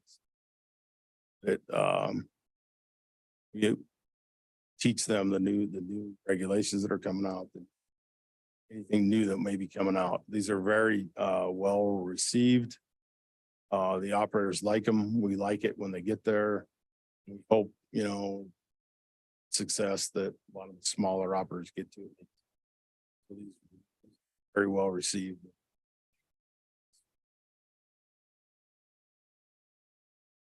See that again.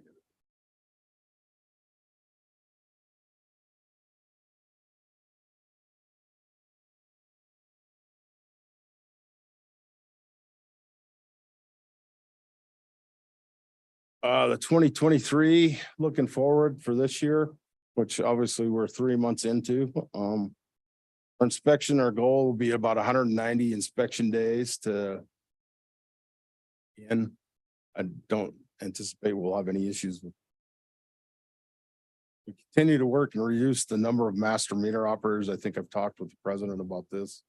We have 4 smaller hotel type operations that jurisdictional to us that we've been trying to work with Northwest. Taken over by the utility system put in and absorbed in as part of the Northwestern system.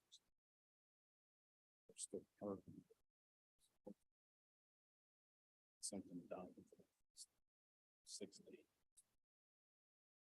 30. It's been a lot of time on them trying to get. Also, we're working, improving compliance with some of the smaller operators. That's always a challenge in this business when you go out. It makes sense. It's a lot easier when you're dealing with Northwestern Energy or an MDU versus on a SACO. So we spend a lot more time with them, and that's the way it should be. Making sure that they're complying with the regulations.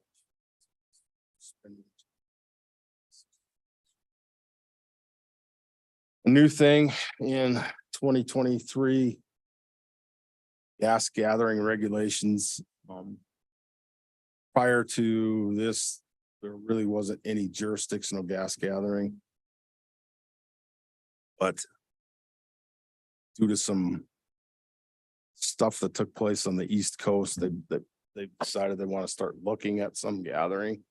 It obviously made me nervous, us nervous in Montana because we have lots and lots and lots of gas gathering and gas gathering that's out there. You know, there's a possibility instead of you'd be asking 5 more people. But so far, the way it has turned out, they've identified, they categorized gathering as what they call type A, type B, type C, and type R. And type R is just a reporting. And so they just have to figure out what they're gathering, report it to us. There's nothing reported, so we know it's there. If something was to change, it could be. So far, reporting, we had a company called One Oak who had reported 2 miles of type A, which is going to require us to look at that pipe. And they have about 200 miles of type C, which is going to require. It's not going to be that big of a thing for us just to absorb that into our normal process. But we do have the reports that came in were finalized on the 15th.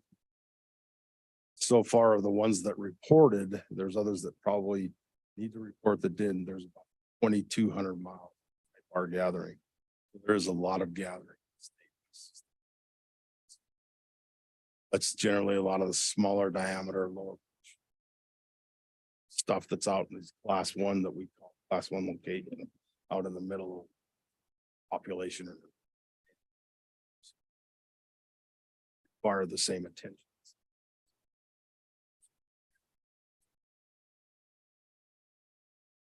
Federal, regional, NAPSR meetings, the commission approved. John and I are heading to San Diego for the Western Region meeting that's coming up next month.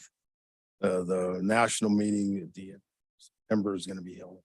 Plus,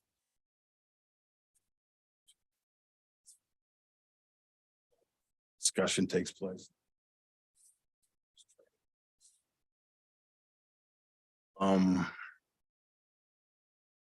This was talked about earlier in the legislative meeting. I up yesterday with the president, 32, which is requiring us, step with the federal civil penalty.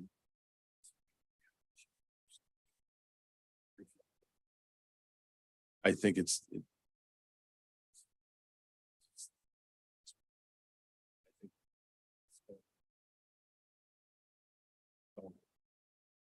reason to think that something's not gonna, it's not gonna help.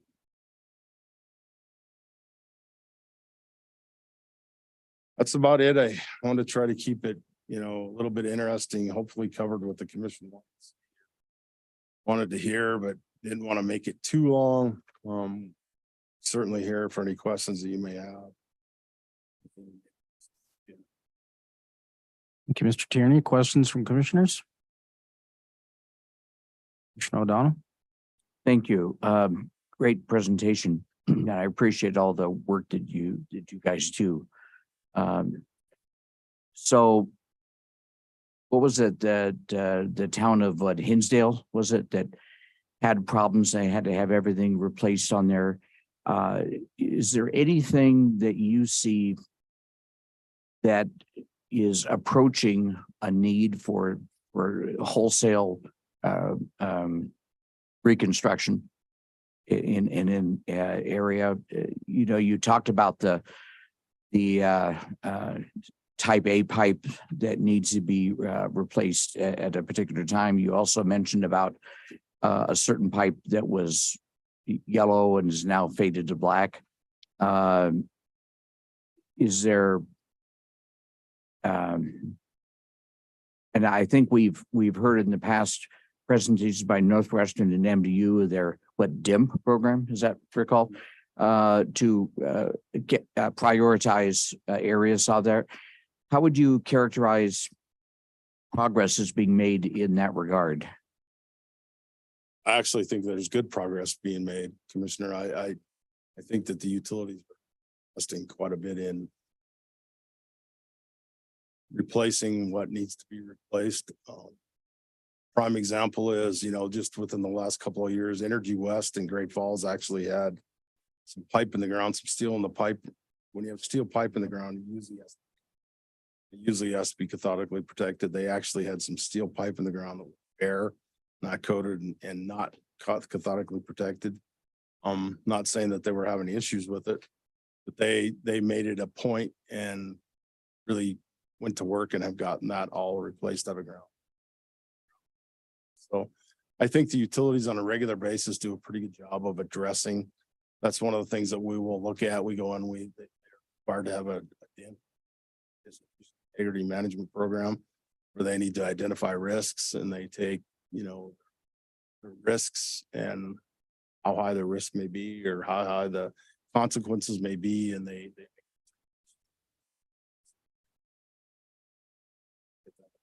basis and make sure that they're whatever they have identified as a high risk that they're looking at. One other question, Mr. President. Yes, of course. So I read someplace recently that somebody in the business was opining that in the very near future that PHMSA is going to greatly increase their regulations, which would cause a lot more costs to be involved. Do you concur with that? Do you know anything about that? Well, PHMSA is always constantly, there's regulations that are constantly getting churned out. And a lot of times the regulations come from incidents that might have taken place or recommendations. We just had a big one that came out, the gas regulations. They called it begin with the gas mega rule, which it was a huge thing that came out that pertained to gas transmission that Northwestern Energy is complying with now. There was quite a bit for them to do, but I don't see anything big on the distribution side that it's going to be that hard to deal with it.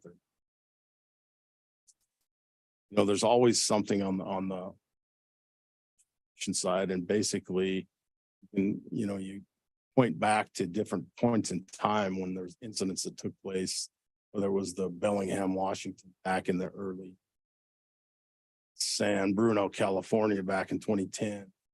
Those things always prompt regulations or prompt different regulations that I heard one time at a conference. Basically, is the goal is that we would like to see that if the utility in Northwestern Energy is walking down their pipeline on the right of way, then they stop. You should be able to tell me what's in the ground right below your feet.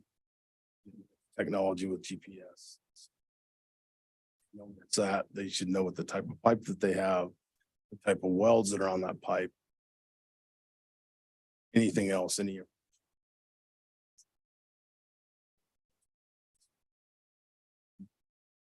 Vice President Fielder. Thank you, Mr. President. Thank you, Joel and John and Sam for the work you do in this important program. I'd like to know a little bit more about, and I know we need to save time for railway too. We're probably going to run into lunch a little bit to get into railway, but I'm looking at the slide where you said you had 195 inspection days in 2022 and 62 inspections completed, 22 violations written. So can you, and I appreciate all the pictures. Those really help show us kind of some of the things that you're looking for and looking at. So what are you doing on the days when you're not out in the field inspecting? What is a typical work day for yourself and the inspectors? Generally, when we go out, depending upon the inspection that we do, there's quite a bit of when we come back in and writing it up, right? So when we go out, we use inspection program called IA. It's a program that's given to us that is developed by the PHMSA. So we have that loaded on our computer. We go out wherever we may go. We populate. We go through the IA program. Then when we come back in, we've got to finalize all those inspections. So we could spend days back finalizing inspections to get them written up and sent back out. So if there's a violation associated with it, we have to write a violation, send it back to them. That starts the clock ticking on the 60 days. If we don't file a violation, We still have to finalize the inspection and send it back to them and say, you know, we have not found any violations. So there's the other part that too is there's Montana, there's a lot of driving time. You know, we're a big state. When we go start heading out in the eastern part of the state, you know, we could spend a day out or a day back to do a 2-day inspection or 1-day inspection. Okay, so the 195-day inspection days, that doesn't count the travel time? That would count travel time too, but you know, we got to factor in vacation time. So that 192 days is the 192 of the work days.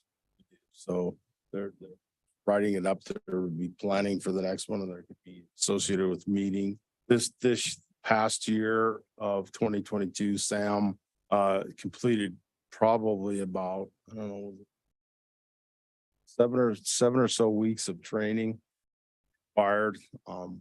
We do various training things that we maybe or planning for the next one. So.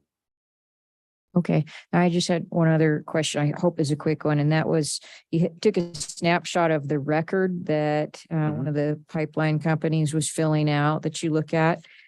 Do they all have their own forms, or do we have standard form that we ask them to fill out? They usually have their own form. It just has to cover the information that's required for us to prove that they're complying. That one's through Shelby Gas. Shelby Gas is a little smaller, probably not as in the electronic world as somebody else may be. So they use paper records. That record on Northwestern Energy would be different. You know, it would be popped up on a screen. It's populated in a computer format, put in there, stored. So, no, they usually develop their own records, or they belong to like the AGA or whatever. And there's just various places where they can, you know, standard type form that they could use. Generally, the bigger operators don't need that. They can develop. I'm seeing Ready, you know, how this might work with Ready, and maybe having our own forms. They can input the data so you've got it more in the form that you need it, so you don't have to fiddle with all these different ones. But are there any other questions from commissioners? Thank you, gentlemen, for your presentation. We will move to the railway program now. Was there a question? I'm sorry, Commissioner Pinocci, I didn't see that. So let's talk a little bit about the Great Falls Refinery. There's a pipeline that leaves that refinery, and we can send petroleum down it or receive petroleum. Do we inspect that line? What's not in our jurisdiction, is that right? That's the jurisdiction of PHMSA, because they do all the interstate natural gas and they do all the intrastate and interstate liquid. That would be the jurisdiction of PHMSA. How long is that line? It's a few miles, isn't it? The oil refinery in Great Falls, the pipeline that brings oil in, it's called the Bootlegger pipeline. And the Bootlegger Front Range pipeline is an oil line that's owned by Cenex that brings oil out of Canada. The north border flows down across Montana into the refinery in Billings. There's a tap off of that Front Range pipeline outside of Great Falls. That Bootlegger pipeline taps that pipeline, and it runs about 8 miles. That brings oil into the refinery in Great Falls. We've had 2 major fires at the refinery in Great Falls. Do other refineries have fires, or is Great Falls the only one? No, there's fires at refineries. I mean, one was huge. Yeah. Yeah. Okay. So just wondering the safety there. I never compared it. I've never been able to ask you about it. Yeah. The interesting thing too about just knowing this from the Great Falls refinery is they don't have any pipelines out. Most refineries, you bring product in, you bring crude oil in, refine it, bring it out as gasoline or jet fuel. They can't do it there. Everything, it comes in on a pipeline as a thing. Right. It's all out by truck or rail. And it's expanding. All right. Thank you. Thank you, Commissioner. Any other questions from the commission? Okay, seeing none. Thank you, gentlemen, for the presentation today. And next up, we will go to Mr. Sherwood and Mr. Jackson for the railroad safety program. Mr. Sherwood. Yeah, good morning, Vice President and Commissioners. 1 second, we'll get the PowerPoint up here. Just going to do a brief summary of rail safety in Montana and the Public Service Commission's Railroad Safety Program. Okay, and I just note, I think you have a hot mic down there, Commissioner O'Donnell. Okay, so similar to pipeline, the railroad program operates on a calendar year, January through December. So all of these numbers will be on a calendar year. Program staff, I am the program manager based here out of Helena. My territory typically would be I-15 West for inspections. And Mr. Dave Jackson is the field inspector located in Billings, Montana. His territory is I-15 East. We will also get together and do joint inspections.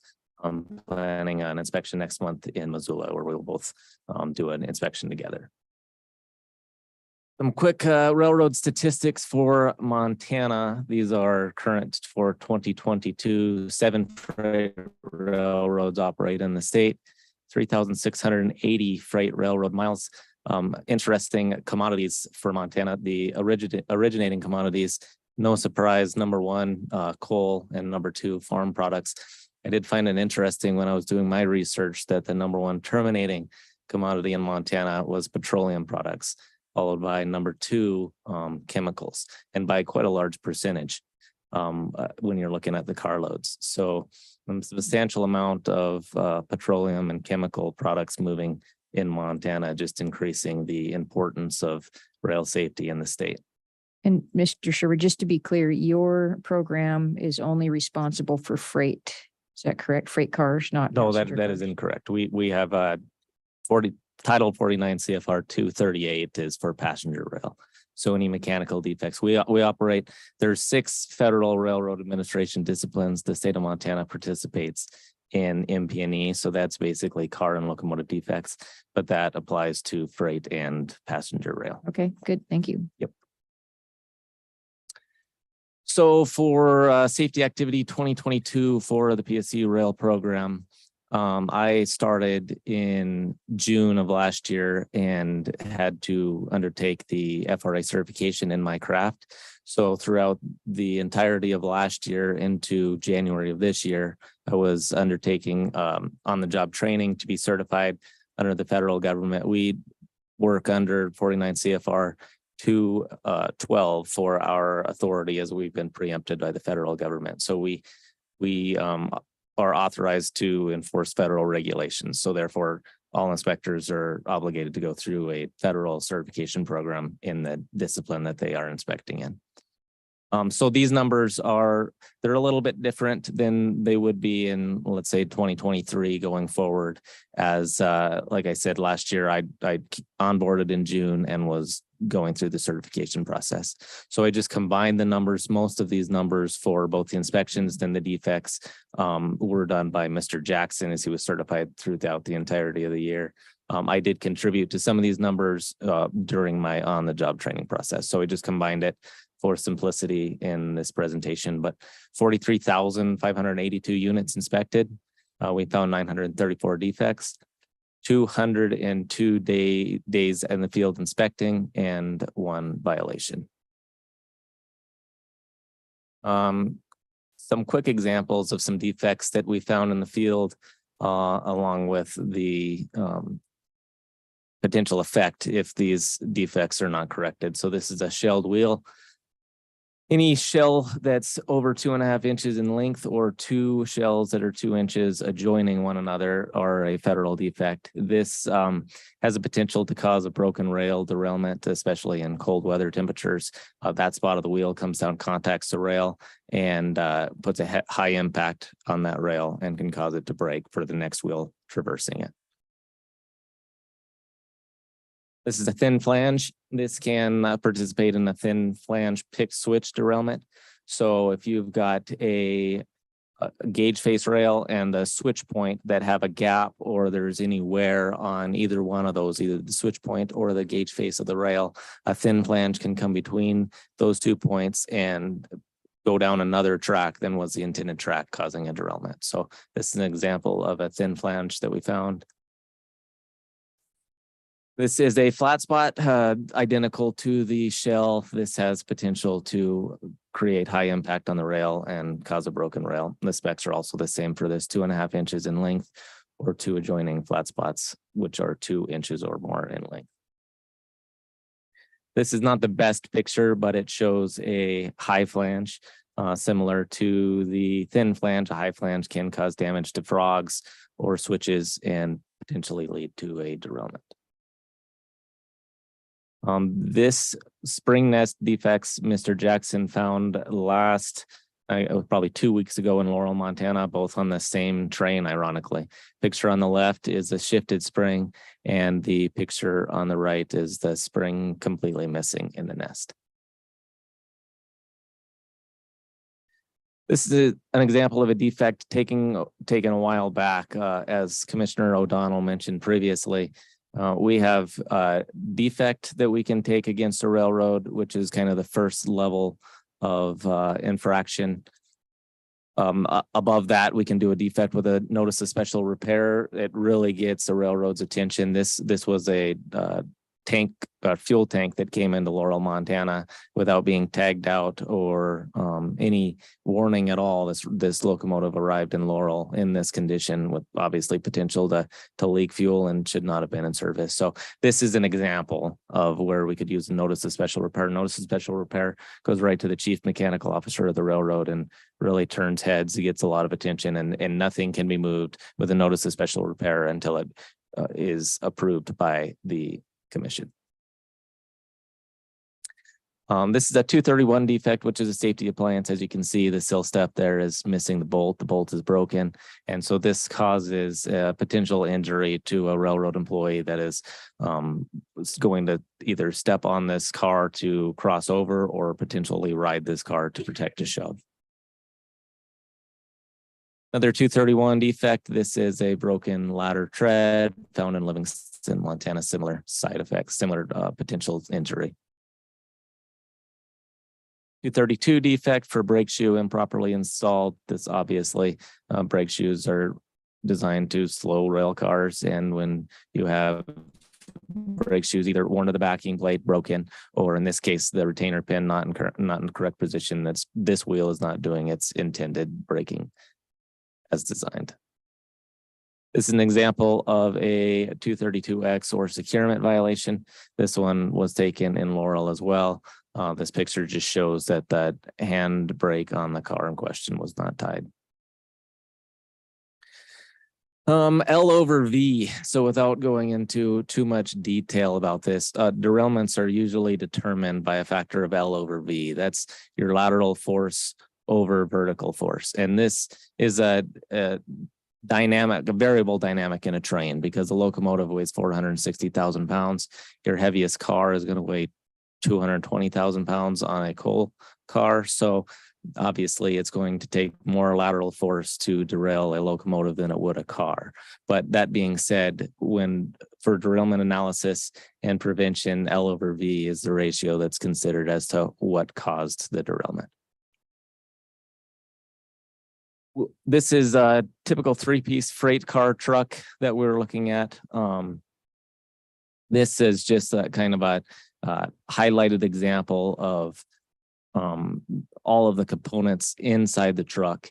In a future slide, I will explain some of the potential derailment factors, but what we'd be looking for here that could cause potential L over V derailment would be if any of those, we all know that Ohio incident that happened recently was from the journal overheating on an axle, and the catastrophic outcome of that one item on that truck, and then that's multiplied by how many cars are in the train, obviously. But the journal adapter plate that's right above that journal, the shear pad, any of that can cause stiff steering, your bull face interference, your side bearing clearance. So there's just a lot of components. Your column wear plates, excessive wedge rise, any of this stuff can cause either a truck to steer stiffly or can cause a truck to hunt, which can increase that L over V. Yeah, you just mentioned about Ohio. I was going to ask about that. From what we were told, it was overheated wheel bearings.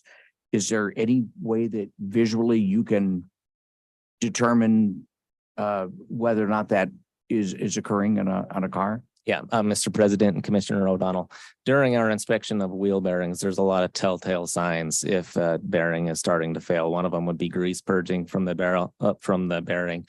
Another would be any discoloration. So there's also bolts with retainers on the outside of the bearing. So any indication of that premature failure, we're going to notice during an inspection. Yeah, you bet. This is just one more picture of kind of that L over V factor and what I mentioned with a stiff steering truck. So entering a curve, if the truck is not steering appropriately because of any of those previously mentioned defects that could have been identified, it's going to cause excessive lateral force on that rail. And so I mentioned previously, Montana participates in the MP&E, motive power and equipment discipline for the federal or for the FRA program. If you were to look at the data trends historically for derailments, it's almost always human factor and track caused. Not all derailments are investigated by the NTSB and the FRA. If it's a smaller scale derailment, the railroad is doing their own individual investigation of that derailment. A lot of times they will classify it as a track caused derailment because the rail rolled over. You could see the gauge coming off the gauge face of the rail into the web onto the ties. They see the rail rolled over. They start looking at the track structure, notice that maybe it had some loose fasteners, rail tie spikes that were loose, ties were in poor condition.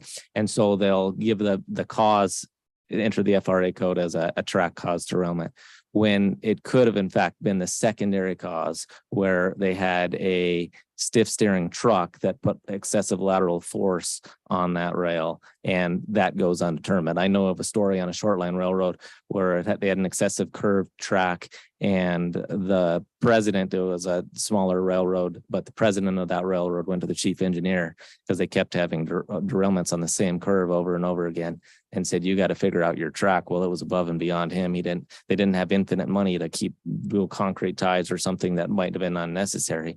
So they brought in a third party consultant, and it was a unique situation where they're running a captive fleet of cars. And so that consultant was able to initially, he looked at the curve and he thought there's no issue here. He should be able to run trains at this restricted speed in this tight of a curve. So the consultant said, you got a captive fleet of cars here. Let's examine your cars. So they had 150 cars. He went through all 150 cars and found a car with excessive no side bearing clearance on the car, causing it to hit that curve. It was an excessive curve degree, but it should have been with properly operating cars. It should have been able to traverse it just fine. So they removed that car from the fleet and never had another derailment on that curve. So that's just an example of how mechanical rail wheel to rail interface plays a role in derailments, and mechanical is pivotal in reducing the number of derailments. Railroads are moving toward technology. There's a lot of talk of it in the news. PTC is a major component of that, where PTC does not allow a train to exceed its authority. It'll give an engineer a warning before they exceed a speed limit or go through an absolute block. And then if the engineer does not act upon that warning, it will stop the train for them. Smart sensors, automated inspection equipment. I'll go into that in a couple slides ahead here. This video we couldn't get to play. Philip said that we need to update the PowerPoint application in this conference room. So all this video was a news clip from the Fox News regarding the Ohio derailment and another smaller derailment in Florida, and it mentioned the recently proposed bill in Senate, the Railway Safety Act 2023. It's a bipartisan bill that has been proposed in Senate. We'll see where it goes. It's a pretty large sweeping bill, so it will have obstructions, but some of the details in the bill are wayside detectors. It also has crew sizes and some other factors, but the biggest one that directly relates to the Ohio derailment is currently there is no federal standard on wayside detectors, either on their implementation or their upkeep. The Association of American Railroads has a volunteer standard. The FRA also has some recommendations, but there's nothing set in regulatory standard statutory for them to follow. The Safety Act of 23 would force the railroads to put in hot box detectors every 10 miles. And then some statistics. Obviously, the news is inundated with railroad derailments lately. It seems to be the hot topic. But that being said, even currently today, railroad derailments occur approximately every 500,000 train miles. There's just a lot of trains being operated across the nation simultaneously. So there's been a heightened awareness lately after a catastrophic event, which is understandable. Reportable hazardous material incidents account for roughly 2 to 3% of those.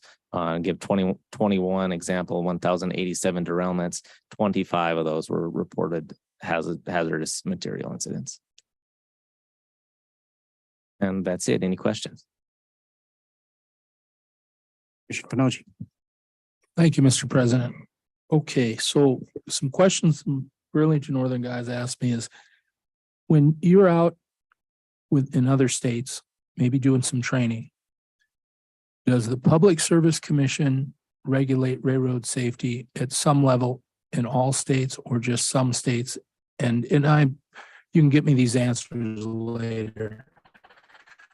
How many states do you think it would be? Do they talk about that when you're training? Mr. President and Commissioner Panoche, my understanding, the program only has, Public Service Commission program only has statutory authority in the state of Montana. Now, that being said, when we're working with the federal government in other states, we can participate in a joint inspection, but that federal inspector would do the 96 report and we would be the accompanying inspector. So our statutory authority is under the authority of the Federal Railroad Administration. So only Montana for the Public Service Commission. That's Public correct. Service Commission authority. That's okay. So they're telling me that the engineer and conductor should be in the train the whole time in the locomotive. And in Montana, they're removing one to save money. Now, they're telling me the problem with this is if you take one away, we can't have our eyes on the track all the time. And so they're asking me to have a bill introduced that would require an engineer and conductor in the locomotive at all times. Has that been talked about in other states? Do you know of? That's part of the Senate bill that was proposed. The Railway Safety Act of 23 has put a minimum 2-man crew, but it hasn't passed Congress yet, but it's been proposed. Okay. Great Falls Refinery has doubled in size, which means the amount of petroleum has to been increased by 100%. Has that been brought to your attention or talked about? And are we going to see, say, more inspection because we've doubled the amount of petroleum? Road tar was our #1 export. Now it's not, but Calumet rail service is doubled or tripled.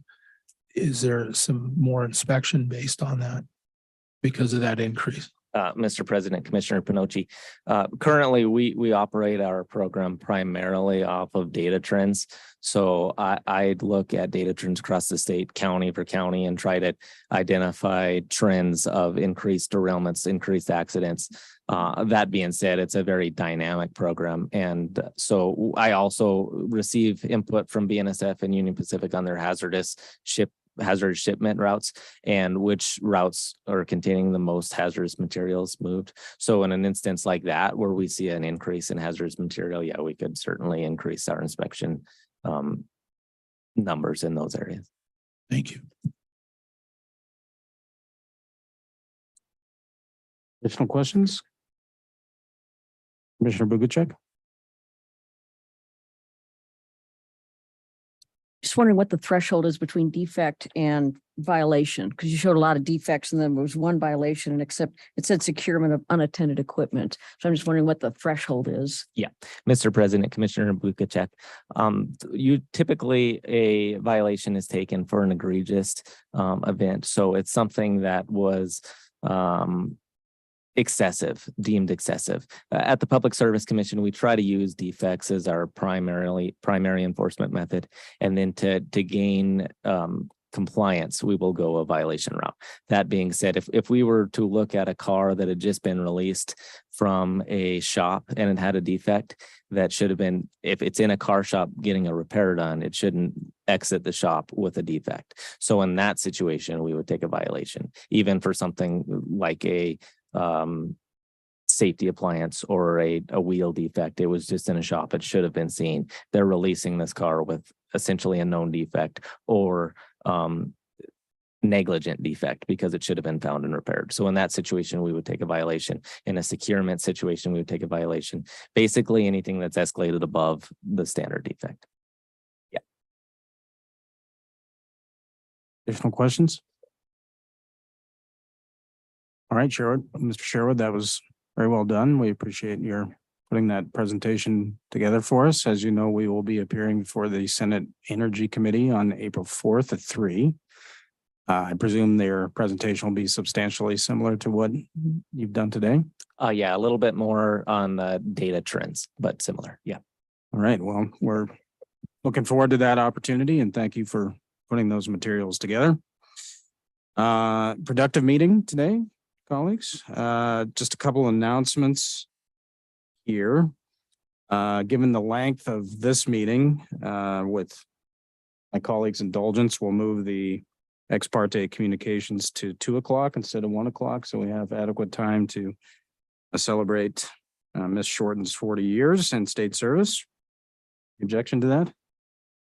May I make an ultra quick comment about these presentations? Yes, of course. Because they were so well done and I really appreciate it. And I'm really big on the public understanding that knowing about the fine work that's done here at the PSC. I think these were good demonstrations and I'm glad that they were available to the public. So thank you so much. Well said. Okay, our next commission business meeting will be Tuesday, April 4th, 2023 at the normal time. Time is now 12:18 p.m. We will adjourn today's business meeting.